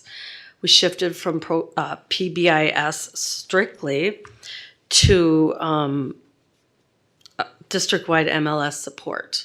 So you didn't just get a behavioral support person for Tier 1 and Tier 2 if you were a PBIS school. Now all the schools have access to them. We also have behavior support teachers for special ed, 2 of them. Given the disconnect that was happening between the regular ed side of the spectrum and the special ed side of the spectrum, the support teachers took it upon themselves to start collaborating and working so that there's a seamless conversation, seamless wording about what is a Tier 1 behavior intervention, what is a Tier 2, what is a Tier 3, and what is a special education intervention. How can we better use functional behavioral assessments and behavior plans to be speaking the same language and supporting our students collaboratively? This year, we've added our autism-focused teachers moving into the school year because they're seeing that the structures and the routines are really good for all students. And our autism program support teachers are very, very well versed in that. So along with the autism support, the behavior support, the regular behavior support, and now our occupational therapists, we are all working together so that we can divide and conquer and provide more supports for our students at a younger age. We heard that we added more psych times at all of the buildings. So we had developed 2 years ago what we're calling evaluation teams. So now only 4 people are doing the evaluations, 4 school psychs plus an early childhood team and a bilingual team that speaks Spanish as a first language, or second language, excuse me. But the psychs we added, we're NASP, which is National Association for School Psychologists, says we should be at. We're probably better off than most other districts in what we have for school support for school psychologists. And they, for your information, do support regular ed as well as special ed. Finally, special ed and regular ed, there was multiple comments on about how we're not on the same page when it comes to interventions. Nancy got that in her reviews. I got that in my reviews. Nancy Chartier, that is. We came together to have a meeting of the minds, and now we're going to have 2 of my academic program support teachers trained in how to be literacy coaches so that they can speak the same language as the regular ed literacy coaches. Again, a seamless transition, no more confusion, no more us against them. We're all on the same page. Those are just a few of the things. We are constantly looking at our data. We have to. So I think I was pretty long-winded, so if you have any questions, I will let you ask me. Too thorough. Very thorough. Thank you. Yeah, it was very interesting and a lot of good work. Thank you. Thank you, Claudia. As she leaves, I just want to, I hope the board has a clear sense now of that we take our data seriously as we look at it carefully and set goals around it. Continuous improvement is and will continue to be at the heart of our work as we work to serve students. The next agenda item, I'm going to invite our legal counsel, Melissa Thiel-Collar, to the table. She has been doing some background work on behalf of the board. The question was about posting meetings and minutes, and so I want to welcome you and bless whoever sneezed. Thank you. I believe at the last meeting I was left with 2 questions to come back to the board with regarding the posting of meetings in our various newsprint. The first one was, could you meet the notice requirements of the Wisconsin Open Meetings Law by publishing notices in an online version of a newspaper versus the print version of the newspaper? And the short answer is no, that the publication definition requires posting in print media, not just online. So you will still need to, if you're using print media as your way of meeting the posting requirements, you will still need to continue to post in print media, not just online with the news source. The second question was, could you use 2 different news media publications to publish meeting notices and meeting minutes? And that answer is a little bit less clear, and that's it depends. If you designate a newspaper as your official newspaper of the school district, you have to use that newspaper for all of your posting requirements. So that would be for your meeting minutes and for your notices of your meetings. Sandy and I have gone back to look to find where the school board designated the Press Gazette as the official newspaper of the school district, and we can't find board meeting minutes or anything to that end that would affirmatively demonstrate that the school board did in fact designate the Press Gazette as the official newspaper of the school board for the district. So we don't know that's been done. We don't know it's not been done either. But if you do use 2 different, so if you don't designate a newspaper as your official newspaper of the school district, you still need to meet the posting requirements. And as you know, we discussed the last time the posting requirements for your meeting notices, and that it needs to be 24 hours, and why having a weekly newspaper, especially now that we know it can't be online, probably will not work for meeting our requirements. For your meeting minutes, they have to be posted within 45 days of the meeting, not when you approved the meeting minutes, but 45 days of the meeting. So Sandy pointed out that when we get into September and October, especially with all of those budget meetings, there's going to be some meetings where when you approve those meeting minutes, if we are using a weekly newspaper, we're going to have to make sure that we're meeting that 45-day notice requirement because it gets a little tight at that time of the year. So those are just some things to think about. We also looked, I know we talked about the number of paid subscriptions for the Press Times versus the Green Bay Press Gazette, and we reached out to both newspapers to get us some numbers. The Press Times reports that they currently have 1,500 paid subscriptions for individuals who reside in the Green Bay Area Public School District. The Green Bay Press Gazette indicates that it has paid circulation for the Green Bay Area Public School District of 12,127. So we don't have a recommendation. It's really up to you as to what you would like to do with this information and going forward, how to post those required notices, the board meeting notices, and the posting of the meeting minutes. So the posting of the, we do have an option and potential decision if we use one newspaper for posting meetings and one newspaper for posting minutes, or if we designate a paper as our official paper, they all have to be in the same place. Am I still on? Yeah, if you designate a newspaper as your official newspaper, it all has to be in the same place. If you do not, you can use whatever newsprint sources that are in your jurisdiction. They have to be in your jurisdiction governing your area. So we're not required to designate. You are not an official- required. Okay. Correct. Andrew?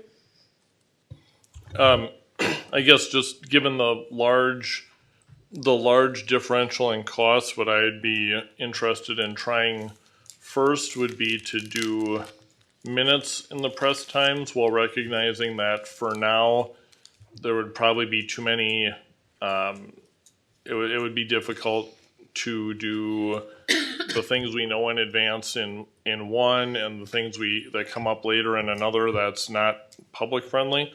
So I would suggest that in the near future we would have an agenda item to vote on moving the minutes publication to the Press Times. But I think just to be on the safe side, it's not an emergency. I'd like to see it go through the regular meeting cycle. I don't know that there'd be a whole lot of lengthy discussion about it, but I think that's the right way to do it.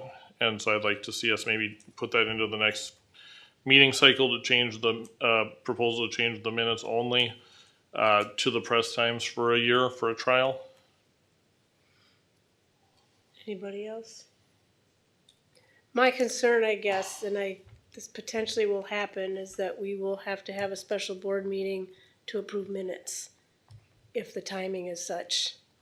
I can handle that. I mean, if for saving tens of thousands of dollars to have to do a 5-minute meeting to approve some minutes, that because of how things line up, I'll count me in. Is it tens of thousands? Yeah, what is the cost differential? It depends. I think the gentleman that said it would depend on the number of subscriptions they have, the percentage. So we don't know. There's no way to get cost estimates before we put this on an agenda for next month? We can ask, but it's going to depend, I believe what he said, on the number of lines that you have for your meeting minutes. And then, because the fees are set by the state. So the typeset, the fees, all of that is set by the state, including, and it's based on your readership. So the reason that I believe he used the figure of 40% less than the Press Gazette was because they have such low readership compared to what the Press Gazette's readership is. Okay, but as their readership goes up, the price will go up then? Correct. Yes. As there's like bands that the state sets based on what your readership is. Eric? Yeah, I think one of the things that we talked about last time is you think about who those readers are. So the person who is subscribing to the Press Times is interested in hyper local news because that's all they cover. I don't know if anybody, if you're doing the Press Gazette, you're getting a lot different news. And so that's one of the attractive things for me, is that we're putting the minutes in front of people who are interested in seeing our minutes. Katie? I would agree, and at the very least, it's what were the numbers, 1,000 versus 12,000? 1,500 versus 12,000. So at least initially, we would be saving some kind of money, I would think, based on that formula. And then if our stellar minutes increase the readership, we might, be paying a little more, but it's going to take a while for that to even out. So I would be interested in supporting, because it is, it's full of local news. And so when you're reading local news, you're going to pay more attention to what our minutes are saying. So my take back, Sandy and I will work to find from the Press Times what an estimate would be on the cost of the meeting minutes. Now, please Well, note. we could probably just, if you have the bands. So the difference, the information we have from our finance department is just the cost of posting. It doesn't break out postings for minutes versus postings for board meetings versus legal required postings. So we're not going to be able to have an apples to apples comparison because we don't know from what we're spending on the Press Gazette exactly how much it's costing us to post only meeting minutes. But if the line cost is the same because it's set by the state, then it just depends on the band of readers, right? Or am I not? I'll have to go back and look again. Okay, all right. Eric? So, for me, the cost savings is nice, but before you go out and spend all this time on quotes, because that's going to be real time that you guys are putting into that, I'm interested in doing it just because that's, the readership and what they're looking for. So for me, it's not about we're going to save $100 or $500. That's a nice feature, right? We want to make sure that we're spending the money wisely, but for me, it's about getting it into a place where people are looking for that kind of information. So if we want them to go get quotes, but for me, I'm with Andrew. Let's get this in the meeting cycle. We'll just quickly touch on it at the beginning of September, and if we can vote on it at the second meeting in September, for me personally, I don't see the value in them going out to try to get quotes and match apples to oranges. But if we want them to do that, I guess we can ask for it. But that's just. And we can look at it as we'll see it as the bills come in, the changes in cost, and we can change our mind at any point. Because we haven't adopted an official. Because we just sign up we don't sign a year-long contract to post minutes and things. So it would just be if things get to the point where it's not working, we can change our mind and go back to something else. Yeah, okay.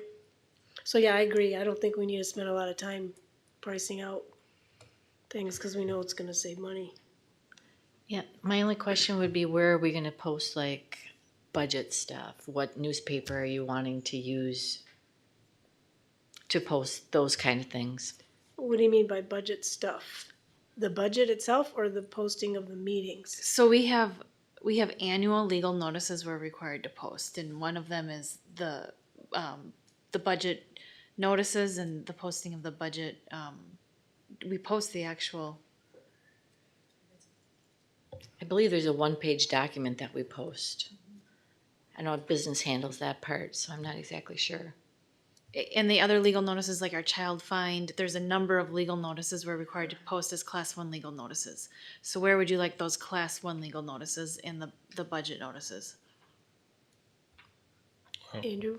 Yes, for me, what I'm asking for is an agenda item for now to put minutes and only minutes into the Press Times for a year to see how it goes.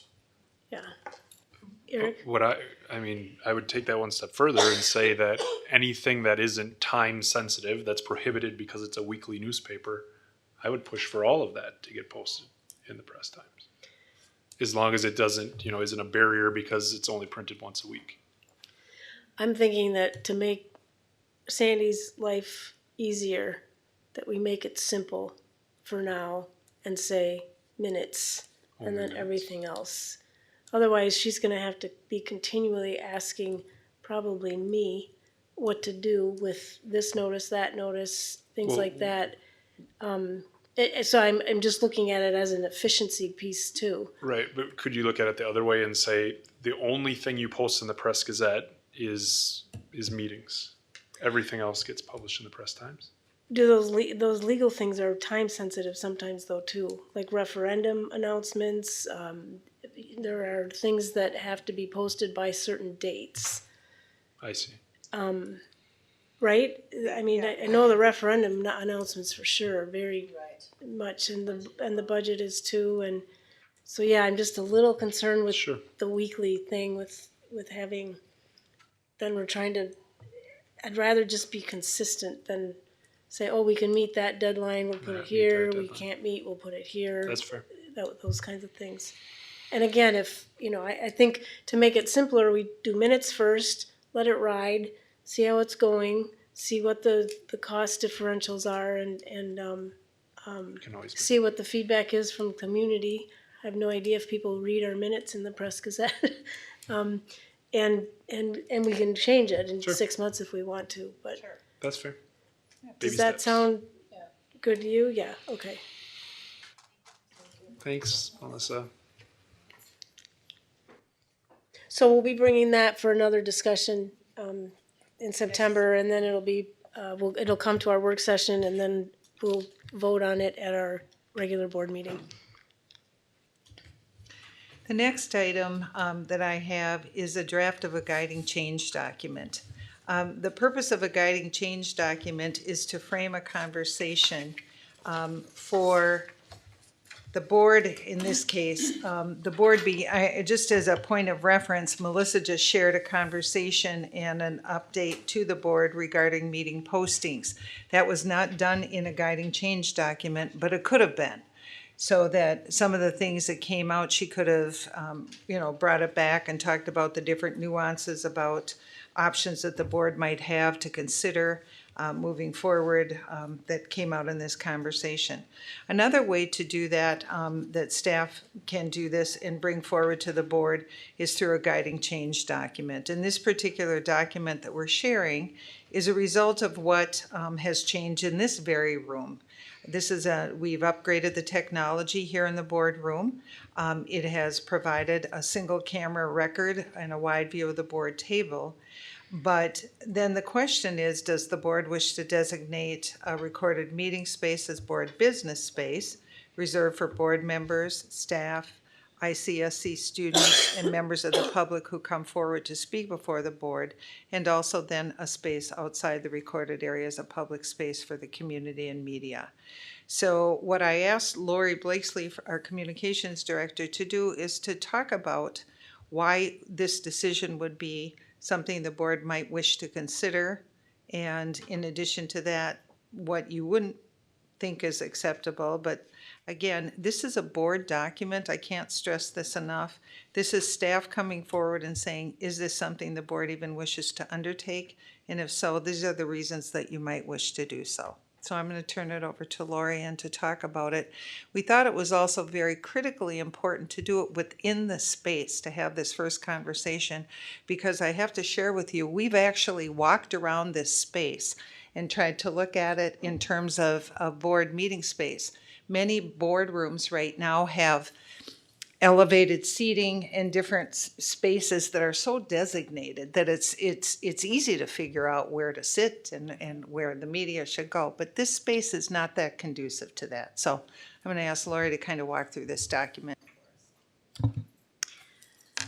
Good evening. So this has been a conversation that we've thought about for a while and decided that it may be something that once the new technology was in the room and we had an idea of how it worked and what the room looked and felt like, it would be time to think about possibly having some guidelines, especially for the media. And I don't think that's something that they would be interested in too. You know, we have reporters that turn over. They often don't know where they're supposed to be in the room.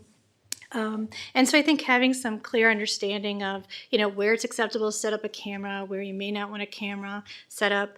And prior to the change, if you recall, we had a lot of cameras in the room. And so there were a lot of visual obstacles behind me. And so for the TV crews, it was really hard to kind of find positions in the room because they had to avoid the cameras that were already here. So, another piece that we've done is when we installed the new equipment, we asked to have a better system for media, especially TV media, to be able to get sound. Then before, they would have to move their microphones, and so they'd want to catch what was said at the head table, and they'd want to catch what the people here were saying. And, so I think they were just as uncomfortable as probably people at the table of having to try to, walk into the meeting to move their microphones around. So now we'll have a much better box at the back where it's a broadcasting splitter box and called a mult box. And so they'll be able to plug right into that, and they'll get the same quality of sound that we're getting recording our own meeting. So I think that'll be very beneficial for them as well. And so basically the thought was to, if there was some agreement as far as maybe what made some sense, was then to send them some kind of information to say, here's sort of, here's the new system, here's how that works for you, here's where we feel are good places for you to be able to set up your cameras. I watched the July 15th meeting, and one of the reporters is sitting on the side, and I don't even know if he knew he was being recorded through the whole meeting, and I think that's part of the concern too with the broader, even though like what's up there is what's being recorded, but you still may not really recognize that you're part of the TV shot, right? And so again, not putting anybody in a position where they didn't realize they were being recorded, and then maybe also feeling comfortable that that happened. So we had talked about where they're going to be plugging in is going to be right on the other side of the folded wall. And so maybe even designating an area for them so that when we get our new seating in the room, actually setting that up a little bit differently so there's actually a space for them. Because I think that's also been part of the problem is they didn't want to stand in front of people, obviously, and block people's view of the board. And so, again, having a place where they feel like, okay, yep, here's where I can capture the board meeting, I can get a view of the speakers, but not being in the way of people being able to view the proceedings. So that's why we put this together, is just some thoughts around what might just be a way that everybody has the same expectations of how the space is to be used and feel comfortable with, especially when they come in and out during the meetings as well. So, Andrew? I guess it seems to me from what I'm looking at that it makes sense to have a media table. My suggestion would be that we do it in a meeting cycle, so that if someone so there'd be an actual proposal of a diagram of where it would be. If someone from the media felt it wasn't okay, they'd have their chance to talk about it at a regular meeting. Otherwise, probably something that would be able to, I would hope, move through pretty quickly. Everything looks like we're making a place that's makes it easier for media, but I can't speak for someone who, and I think it would need to be, a diagram or a short presentation of here's where it's going to be in a regular meeting cycle. I would say we could probably put that in next month as well. Does that sound good? That's fine. Yeah. And I would be interested in even talking, if you're comfortable just asking as you're talking with media over the next couple of weeks, just getting some of their initial thoughts on it to bring back to that discussion at our work session. Sure. I mean, because when they You want to produce your microphone? Yeah. A lot of times when they come, they'll ask me, well, where would you like me? Right. Yeah. And we really haven't had a place where we said, oh, here's the best place for you to stand, and so we kind of awkwardly try to figure out, where was the best place. And again, we really haven't had a situation where we've had all the TV stations here since we have the new system. And so, had the ability to really test it without all the other cameras in the room too, just to see what would work best. So, yeah, absolutely, I can talk with some. Okay, that'd be great. Katie? Just a quick question. I noticed we have the podium back today. Is that the preferred means of open forum? I'm just saying that it visually blocks the view of half the audience. And it's kind of a disengagement. And maybe it's just me, but I just like, because I kind of count on, I know when somebody says Gwen, they're going to ask Gwen something, I already see whether Gwen is saying yes or no by, I've got the visual, but I've lost that half of the room. And that's just me. I just kind of think it's kind of inviting to have them come to the table, but. I think what we experienced is that sometimes they come to the table and then they have become part of a half-hour conversation when there's other people that came to the table and left. So that was why we brought the podium in to begin with, was to define that space. Maybe we could just save some of the less comfortable chairs for that table. A little less inviting. I don't know. It's just a visual thing. Yeah, I get what you're saying. Yeah. But that's why the podium is there. So it's a matter of trying to solve multiple things. No, that's true, but we've seen people move into the podium too and stay for 15, 20 minutes. That's Michelle? observation. I think that's a point of discussion, and I think the board is going to have to make a decision. I equate it to different meetings where I've been part of. At the legislature, sometimes, depending upon the room, I'm sitting at a table. Sometimes I'm standing at a podium. Sometimes I'm standing at a microphone. So again, it really goes back to, and I know there are boardrooms, and I see it on TV, so this is how I know this. They just have a stand-up mic, so it doesn't block. And they stand at the microphone. And I've done that myself, where they just have a stand-up mic. So maybe that might be a possible solution. I think one of the things that I would offer is this guiding change document is to frame the conversation, and I absolutely agree, Mr. Becker. I think it's a great idea to bring it back and gather some more information. If there's anything on here that, we're trying to frame the conversation, and that's the intent. We can always do, bring conversations here without a guiding change if the board doesn't find this document or framing helpful. Because this is meant for you to guide, your discussion as a tool. But if that's not something the board does find helpful, then it's just as easy to present, for staff. But sometimes framing it really helps to start thinking through areas that maybe you hadn't considered. So that's why we would do this. So do board members like having a document like this to begin conversations with? Yes. It works? Okay. All right. Good. That's good to know. But a stand-up mic might be possible. Yeah, I like that idea, yep. All right, anything else? Otherwise, thank you, Lori. Thanks, Lori. Okay, let's see. Mr. Becker, you have the next item, placement of new business items on the agenda. Thank you. So I requested this because it seems like the change happened during the 2 years I was off the board, and it's a change that was subtle enough that I didn't even know that we were doing it, but it's important to get things right. So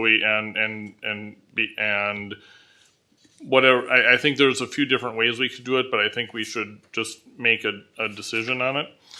So when you have an item that comes up that does not have time to go through the regular meeting cycle, so a long time ago, that either was a special meeting, sometimes a 5-minute special meeting at the beginning of a meeting, or it was on the superintendent's report. And the rationale was to not put it into a committee report when the committee didn't meet on the item 2 weeks prior. So since then, items that came late have gone under the work session anyways, and the rationale for that was I believe less confusion, so it's in the categorically relevant spot. But the drawback to that is it means that there will be things that will be in a committee report that were never went through that committee, through that work session. So an idea that I had that could maybe make it clear what things are new, but keep it categorically appropriate, would be to have a new business item in.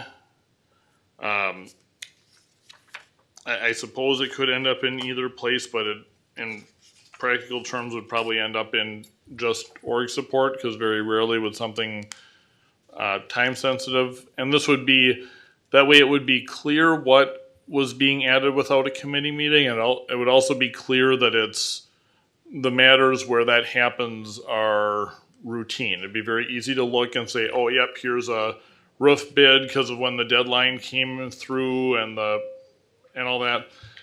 I thought that might be better, since there was some confusion that I contributed to by not even realizing we had changed during the time I was gone where items go.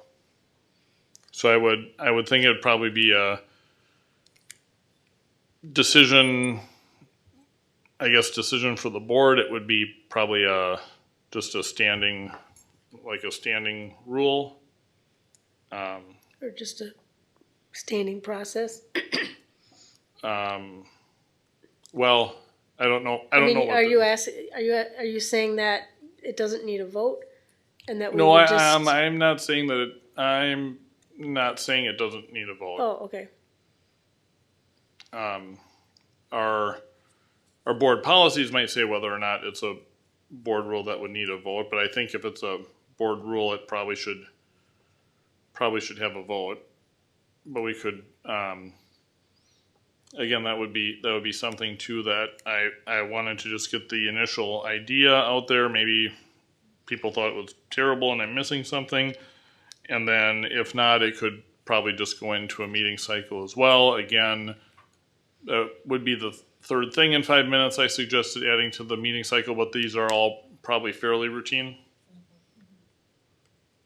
I think it probably covers, because if you put the concern that could happen if you had a lot of late items all going to the superintendent's report is someone could mistakenly think that you were hiding items because, oh, look, nothing in the committee meeting was 20 minutes long last week and now there's 11 items. But if they're in a separate section, it's, oh, yep, they're new items, but it's a asphalt bid and it's hiring because someone left and that kind of thing.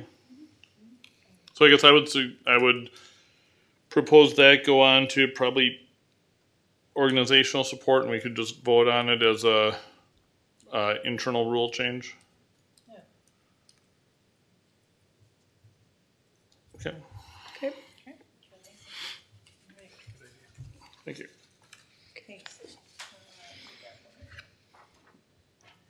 I want to make sure the board is good with the proposed budget dates for the budget cycle, and I have them on something. Here they are.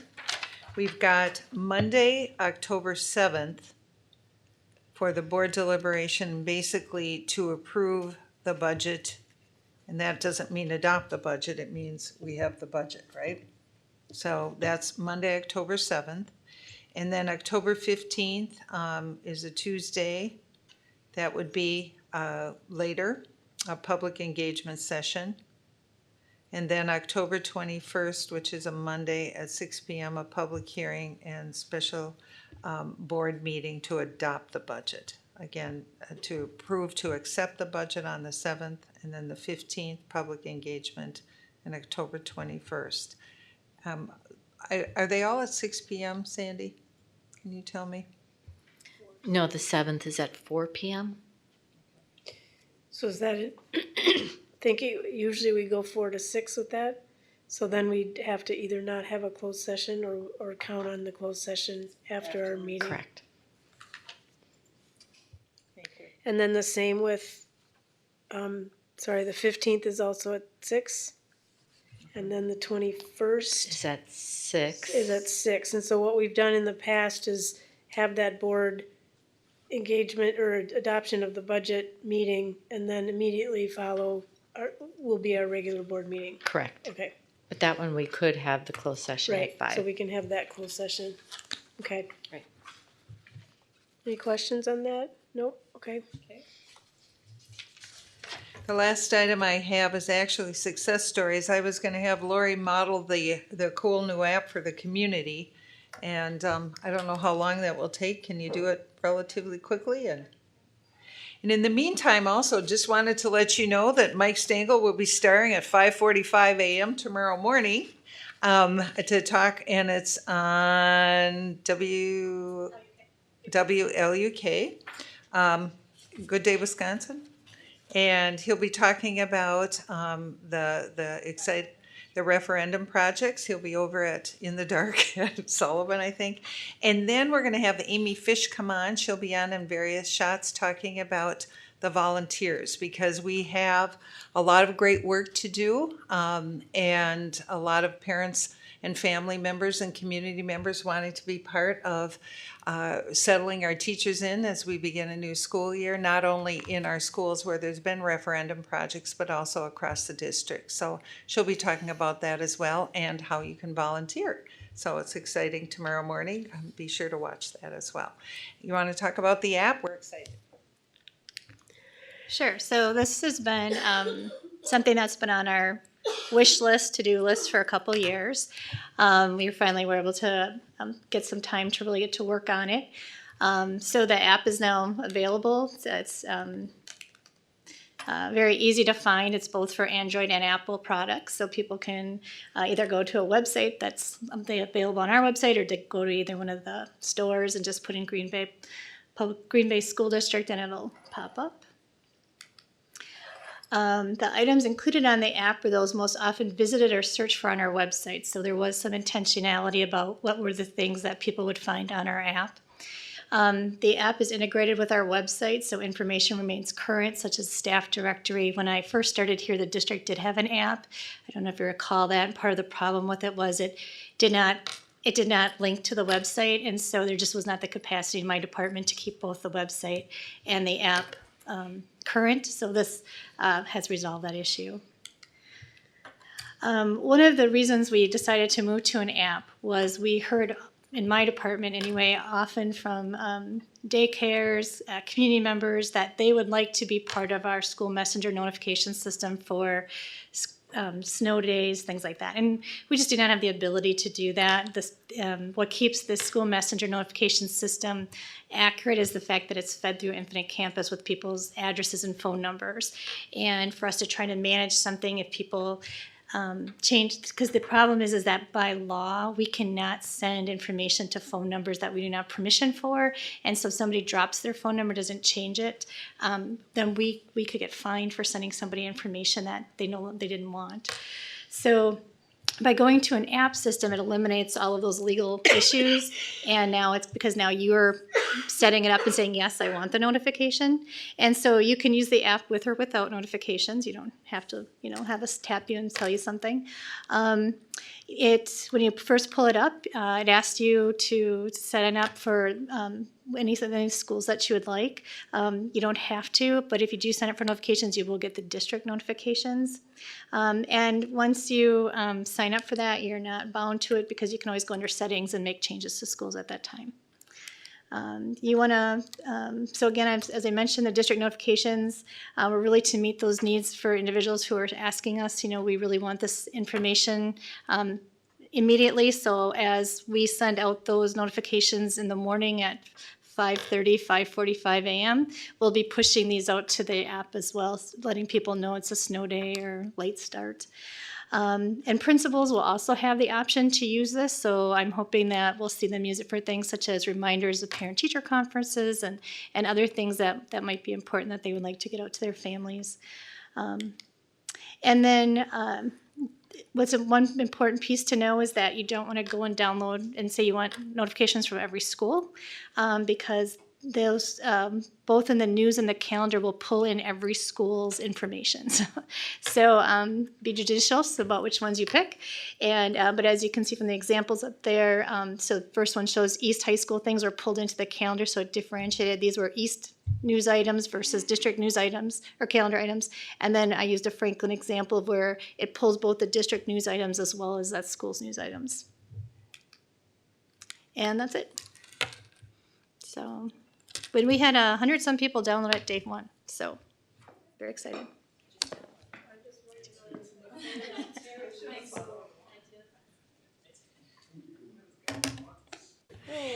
Thank you, Lori. And I think what's really important about this isn't just for parents and families. This is for our whole community. So we welcome that, and it will afford folks who often want to see what's going on in the district to just keep updated. So it's a great opportunity, and I'm assuming that we'll monitor carefully how it's being used and obviously make any necessary changes or improvements as we move along.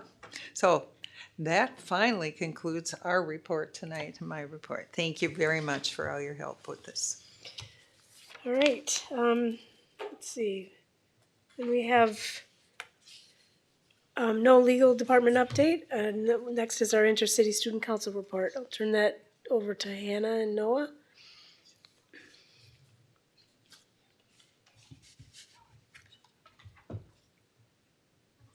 Okay.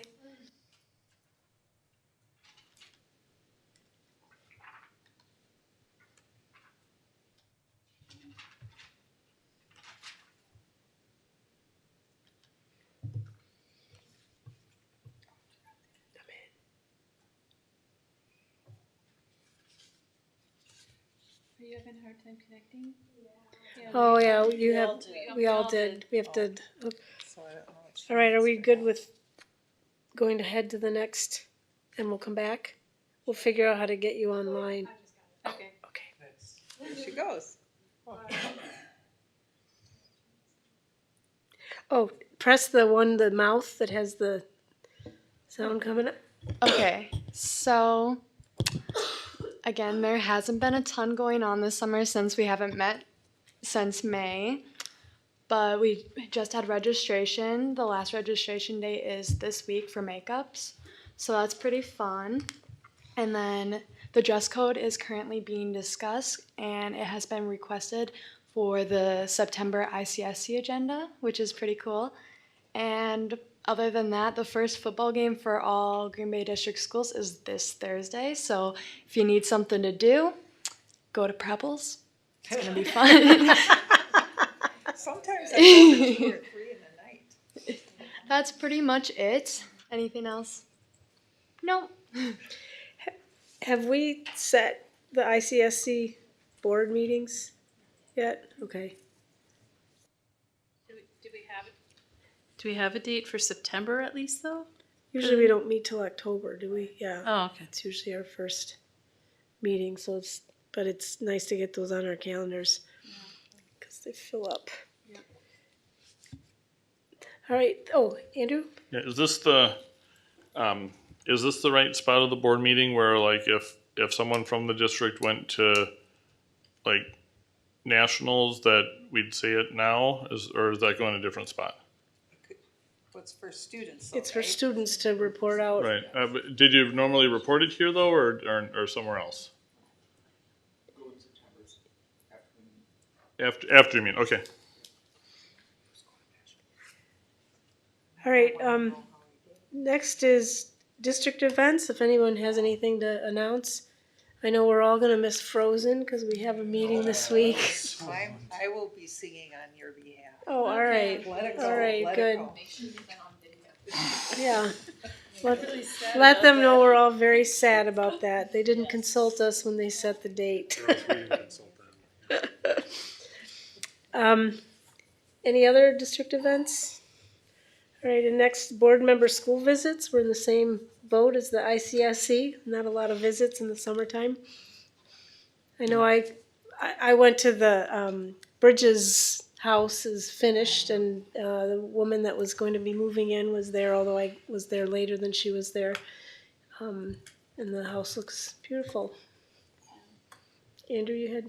I had a tour of the new facility for NEW and John Dewey, and that's looking really nice. It was a nice tour. Good. Did you, Laura? I spent some time at Nicolay, which is one of my schools this year. Got to meet the new principal, who is sitting in the audience tonight. We'll be talking about her soon. And got to meet a bunch of the staff and have some lunch and learn more about the school. So that was really nice. I got a tour of the new facility out at the Wildlife Sanctuary. That is beautiful and spectacular. And then I've been basically driving by Baird School a couple times a week like a nerd to just watch them push dirt around. It's been really fun to watch the daily progress. So yeah, I just sit out there and with my window down and watch the people working on that exterior of the school. I can't wait to see the inside. That's it. Eric? I'm working with Sorry. I'm working with Michael from Baird. I think on Friday I'm going to go take a tour of the school. So if I set that up, I don't. Did you do that just by asking? No, well, I had gone to Baird when they were doing the closing ceremony, yeah. and I introduced myself because Baird is one of my schools, and I said, hey, I'd love to come back. And to his credit, he remembered and emailed and said, hey, what day this week works for you? So, yeah, I don't know. I feel like your nerddom wants to come with me. You're more than welcome, I guess. Anybody else? Go ahead. I just want to, I was able to, Pete Ross was here, our future chief operations officer, and Mike Stingel took Pete and myself around to many of the construction projects. The new spaces and places for kids, they're phenomenal. They're phenomenal. And so Lori's got plans to do some open houses and things to get families and community in. In addition, though, because some of them are so transformational, I know that she's working with Bray, I think, our architectural firms to actually do some photographing as well. The community spaces, and I can't thank our community enough for supporting community spaces in our schools. They will be transformational not only for the oral health partners and the doctors and the privacy that it will afford families to be used those spaces, however they're used to support them, because there are office spaces that are really lovely that have separate entrances, but also then to be able to gather and to bring families and community into our schools will be a really lovely gift that we can afford our community now, and so we want to thank them for that as well. And so I'm excited about that. Please go and see, because it's pretty amazing right now what's out there. So welcome our kids back. That's all. Michelle, I have a question. So I've had a couple people ask me what happened to the fish. Is it in storage somewhere? Do we know? Oh, he's still there, isn't he? No, I think it's been moved. No, sturgeon's been moved to a new location. Yeah. Is it? At the Bear School. It's at the Bear. It's been placed. It's been moved, but yeah, it had to be moved because of the Right. being restructured, but it's been moved to a new spot. Is it its final resting spot? I'm not sure it's in its final. Just curious. Okay. It might be in the back. Where'd they put it? Could you please text us when you see it? Yeah. I'll provide it. Can we put that as an agenda item? Yeah. Where's the Update on fish? sturgeon? Yeah, Where's Our the community fish? wants to know. Okay, Eric. apparently. Just as a reminder, September 8th will be a public open house, so people will be able to come and see for themselves. So September 8th When they're at Baird School Open House. Yep. All right. Whole community. Okay. All right. Scavenger hunt. So that's a Sunday? It is a Sunday. Okay. All right. Let's see. Next we have teaching and learning, and that will be facilitated by Katie Maloney. Thank you. We have 3 action items. I move that the Head Start program state grant supplement is presented be approved. Second. Sandy? Maloney, Aye. Warren, Aye. Vanden Heuvel, Aye. Becker, Aye. McCoy, Aye. Shelton. Aye. Carried 6-0. I move that the changes to the Head Start program guidelines and operational procedures handbook, including selection criteria for the 2019-20 program year and changes to the Policy Council bylaws for the 2019-20 program year as presented, be approved. Second? Sandy? McCoy, Aye.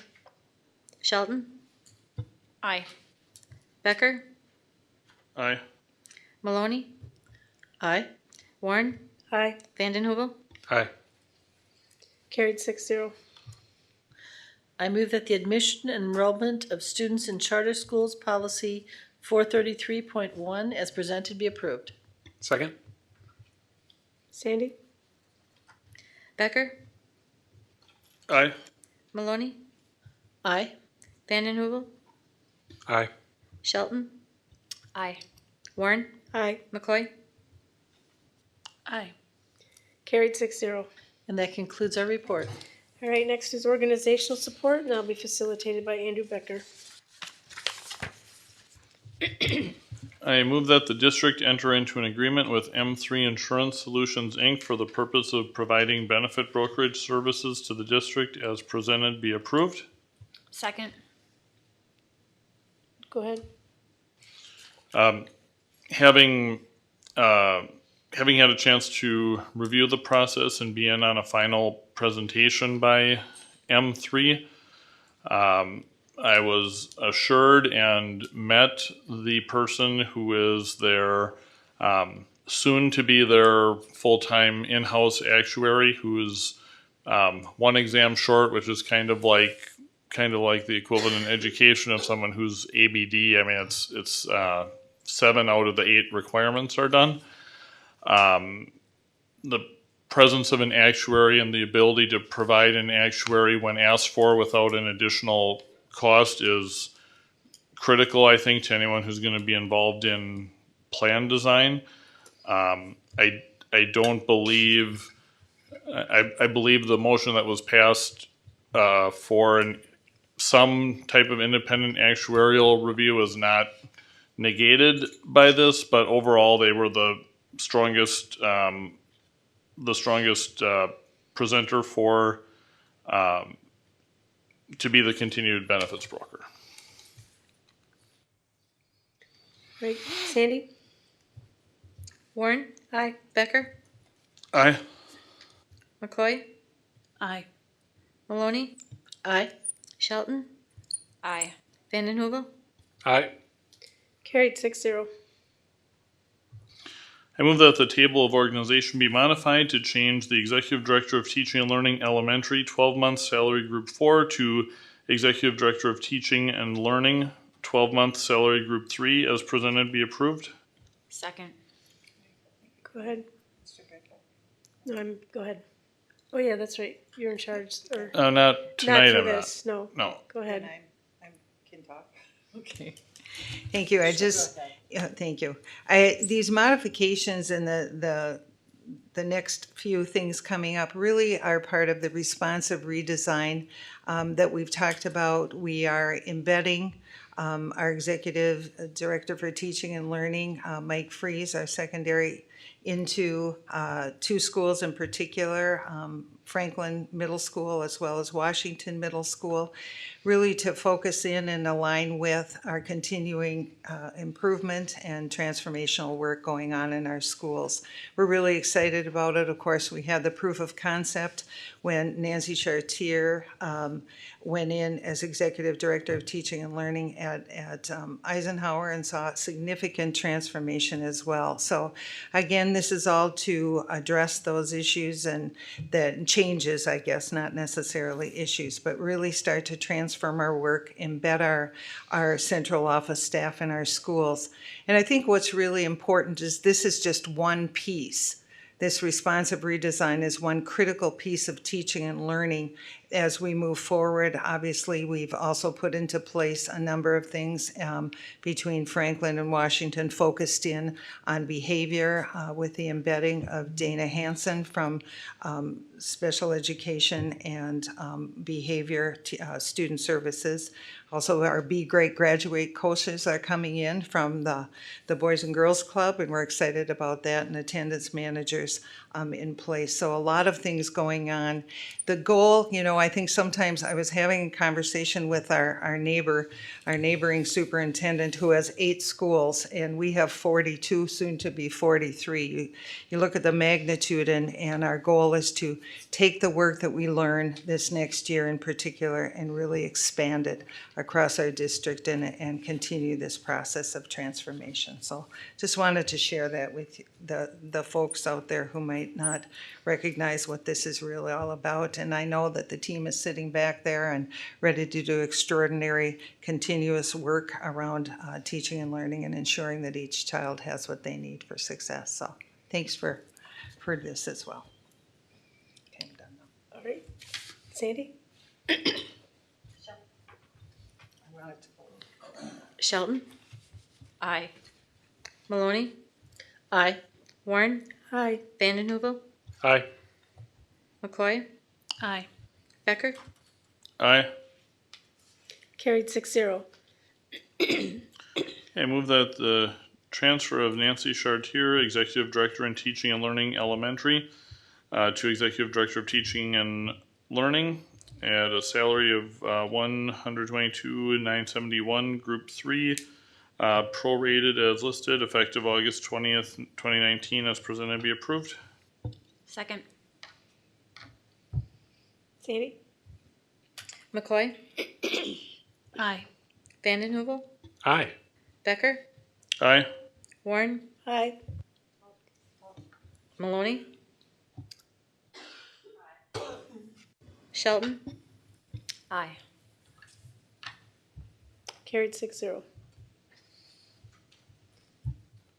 Okay, I move that the table of organization be modified to include the positions of Associate Director, Teaching and Learning, 12-month salary, Group 9, and that the associate job description as presented be approved. Second. Sandy? Maloney? Aye. Warren? Aye. McCoy? Aye. Vandenheuvel? Aye. Shelton? Aye. Becker? Aye. Carried 6-0. Right, I move that the transfer of Eric Kahn, Curriculum Developer at the District Office, 191 days, to Associate Director of Teaching and Learning, 12 months, prorated as listed, effective August 20th, 2019, as presented, be approved. Second. Sandy? Becker? Aye. McCoy? Aye. Shelton? Aye. Vandenheuvel? Aye. Warren? Aye. Maloney? Aye. Carried 6-0. And I forgot to point out that Nancy's here because she's always here. Right. And And and Eric's here. so Dr. Chartier, Dr. Khan, congratulations. I move that the transfer of Alyssa Hoffman, Curriculum Developer at the District Office, 191 days, to Associate Director of Teaching and Learning, 12 months, Group 9, 86th percentile, prorated as listed, effective August 20th, 2019, as presented, be approved. Second. Andrew? I just wanted to point out here that this doesn't represent a bunch of new downtown positions that are being added. It is some positions needed to be administrative to reflect supervisory duties, but we're not actually increasing FTE. Yes. Sandy? Maloney? Aye. Warren? Aye. Vandenheuvel? Aye. Becker? Aye. McCoy? Aye. Shelton? Aye. Carried 6-0. And Alyssa also is in the back. Congratulations.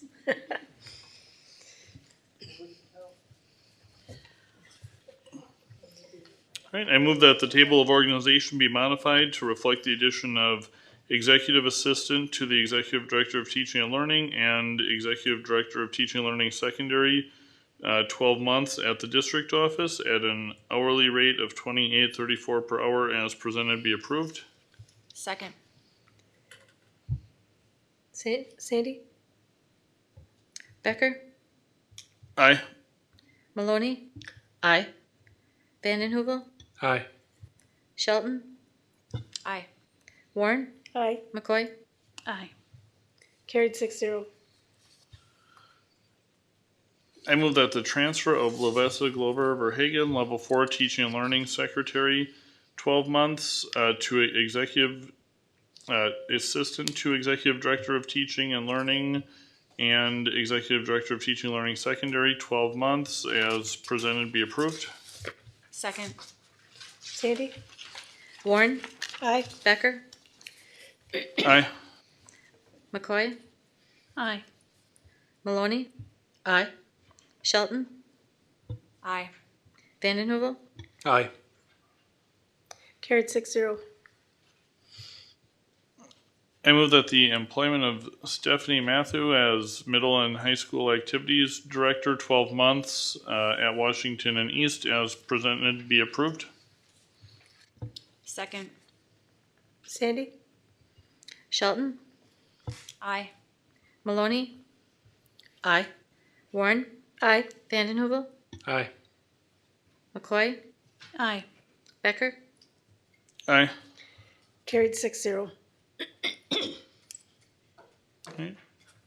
I move that the transfer of Shayna Pasayak, associate principal, 11 months at Sullivan, to principal, 12 months Nicolay, as presented be approved. Second. Sandy? McCoy, Aye. Vandenhoevel, Aye. Becker, Aye. Warren, Aye. Maloney, Aye. Shelton. Aye. And Shayna has been here for a long time. And congratulations, Shayna.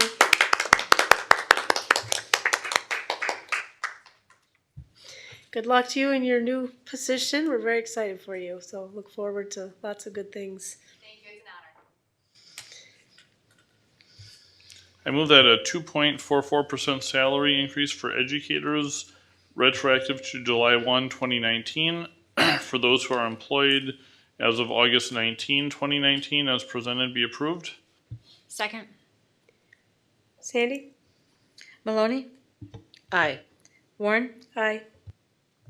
McCoy, Aye. Vandenhoevel, Abstain. Shelton, Aye. Becker, Aye. Carried 5 to 1 abstention. I move that a 2.44% wage waste increase for clerical food service maintenance, monitors, paraprofessionals, and trades retroactive to July 1, 2019 for those employed as of August 19, 2019 as presented be approved. Second. Sandy? McCoy, Aye. Shelton, Aye. Becker, Aye. Maloney, Aye. Warren, Aye. Vandenhoevel, Aye. Carried 6-0.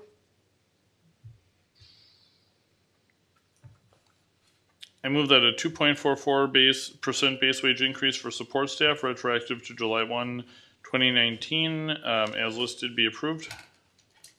Second. Sandy? Becker, Aye. Maloney, Aye. Vandenhoevel, Aye. Shelton, Aye. Warren, Aye. McCoy, Aye. Carried 6-0. I move that a 2.44% salary increase for all steps for administrators retroactive to July 1, 2019 for those who are employed as of August 19th, 2019 as presented be approved. Second. Sandy? Becker, Aye. McCoy, Aye. Shelton, Aye. Vandenhoevel, Aye. Warren, Aye. Maloney, Aye. Carried 6-0. I move that a 2.44% salary increase for all steps for managers as listed be approved.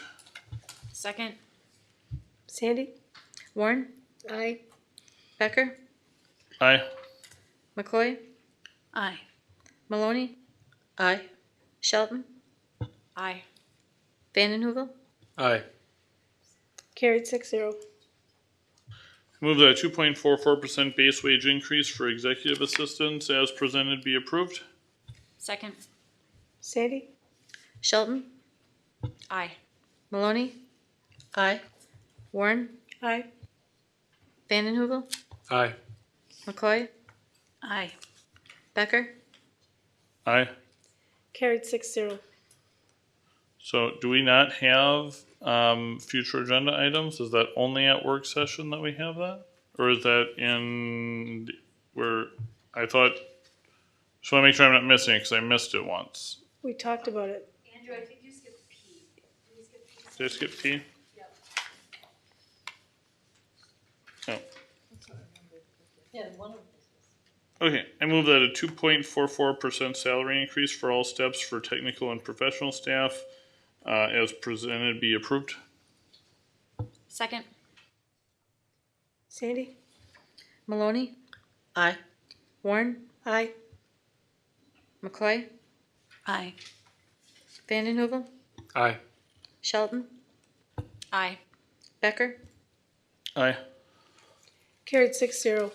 And yes, the setting future agendas was on the work session 2 weeks ago. So that's So where, does that only go on work sessions? that's or what we've is that we've what like, done. is that what we've been doing? Okay. Yeah. I mean, I suppose if we wanted every meeting, there's no reason we couldn't have it on I guess every probably the meeting. more, I mean, I kind of did it anyways by suggesting certain things. I guess it's probably always good to have that placeholder. Right, do board members want to add that to the regular meeting also, or are you good with just at the work session?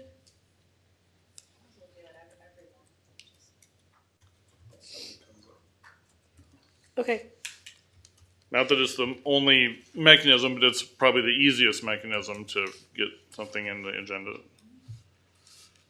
Okay. Then I move that the consent items as presented be approved. Second. Sandy? Maloney, Aye. Warren, Aye. Vanden Heuvel, Aye. Becker, Aye. McCoy, Aye. Shelton, Aye. Carried 6-0. I'd entertain a motion for adjournment. So moved. Second. All in favor? Aye. Opposed? We're adjourned.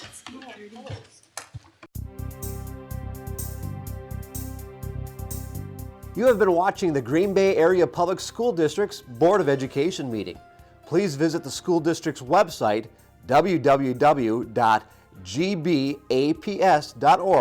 to view the program again.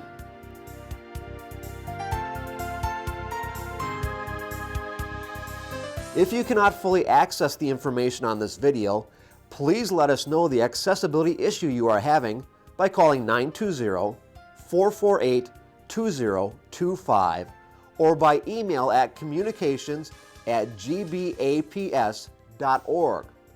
We will try to provide the information to you in an alternative format and/or make the necessary improvements to make the information accessible.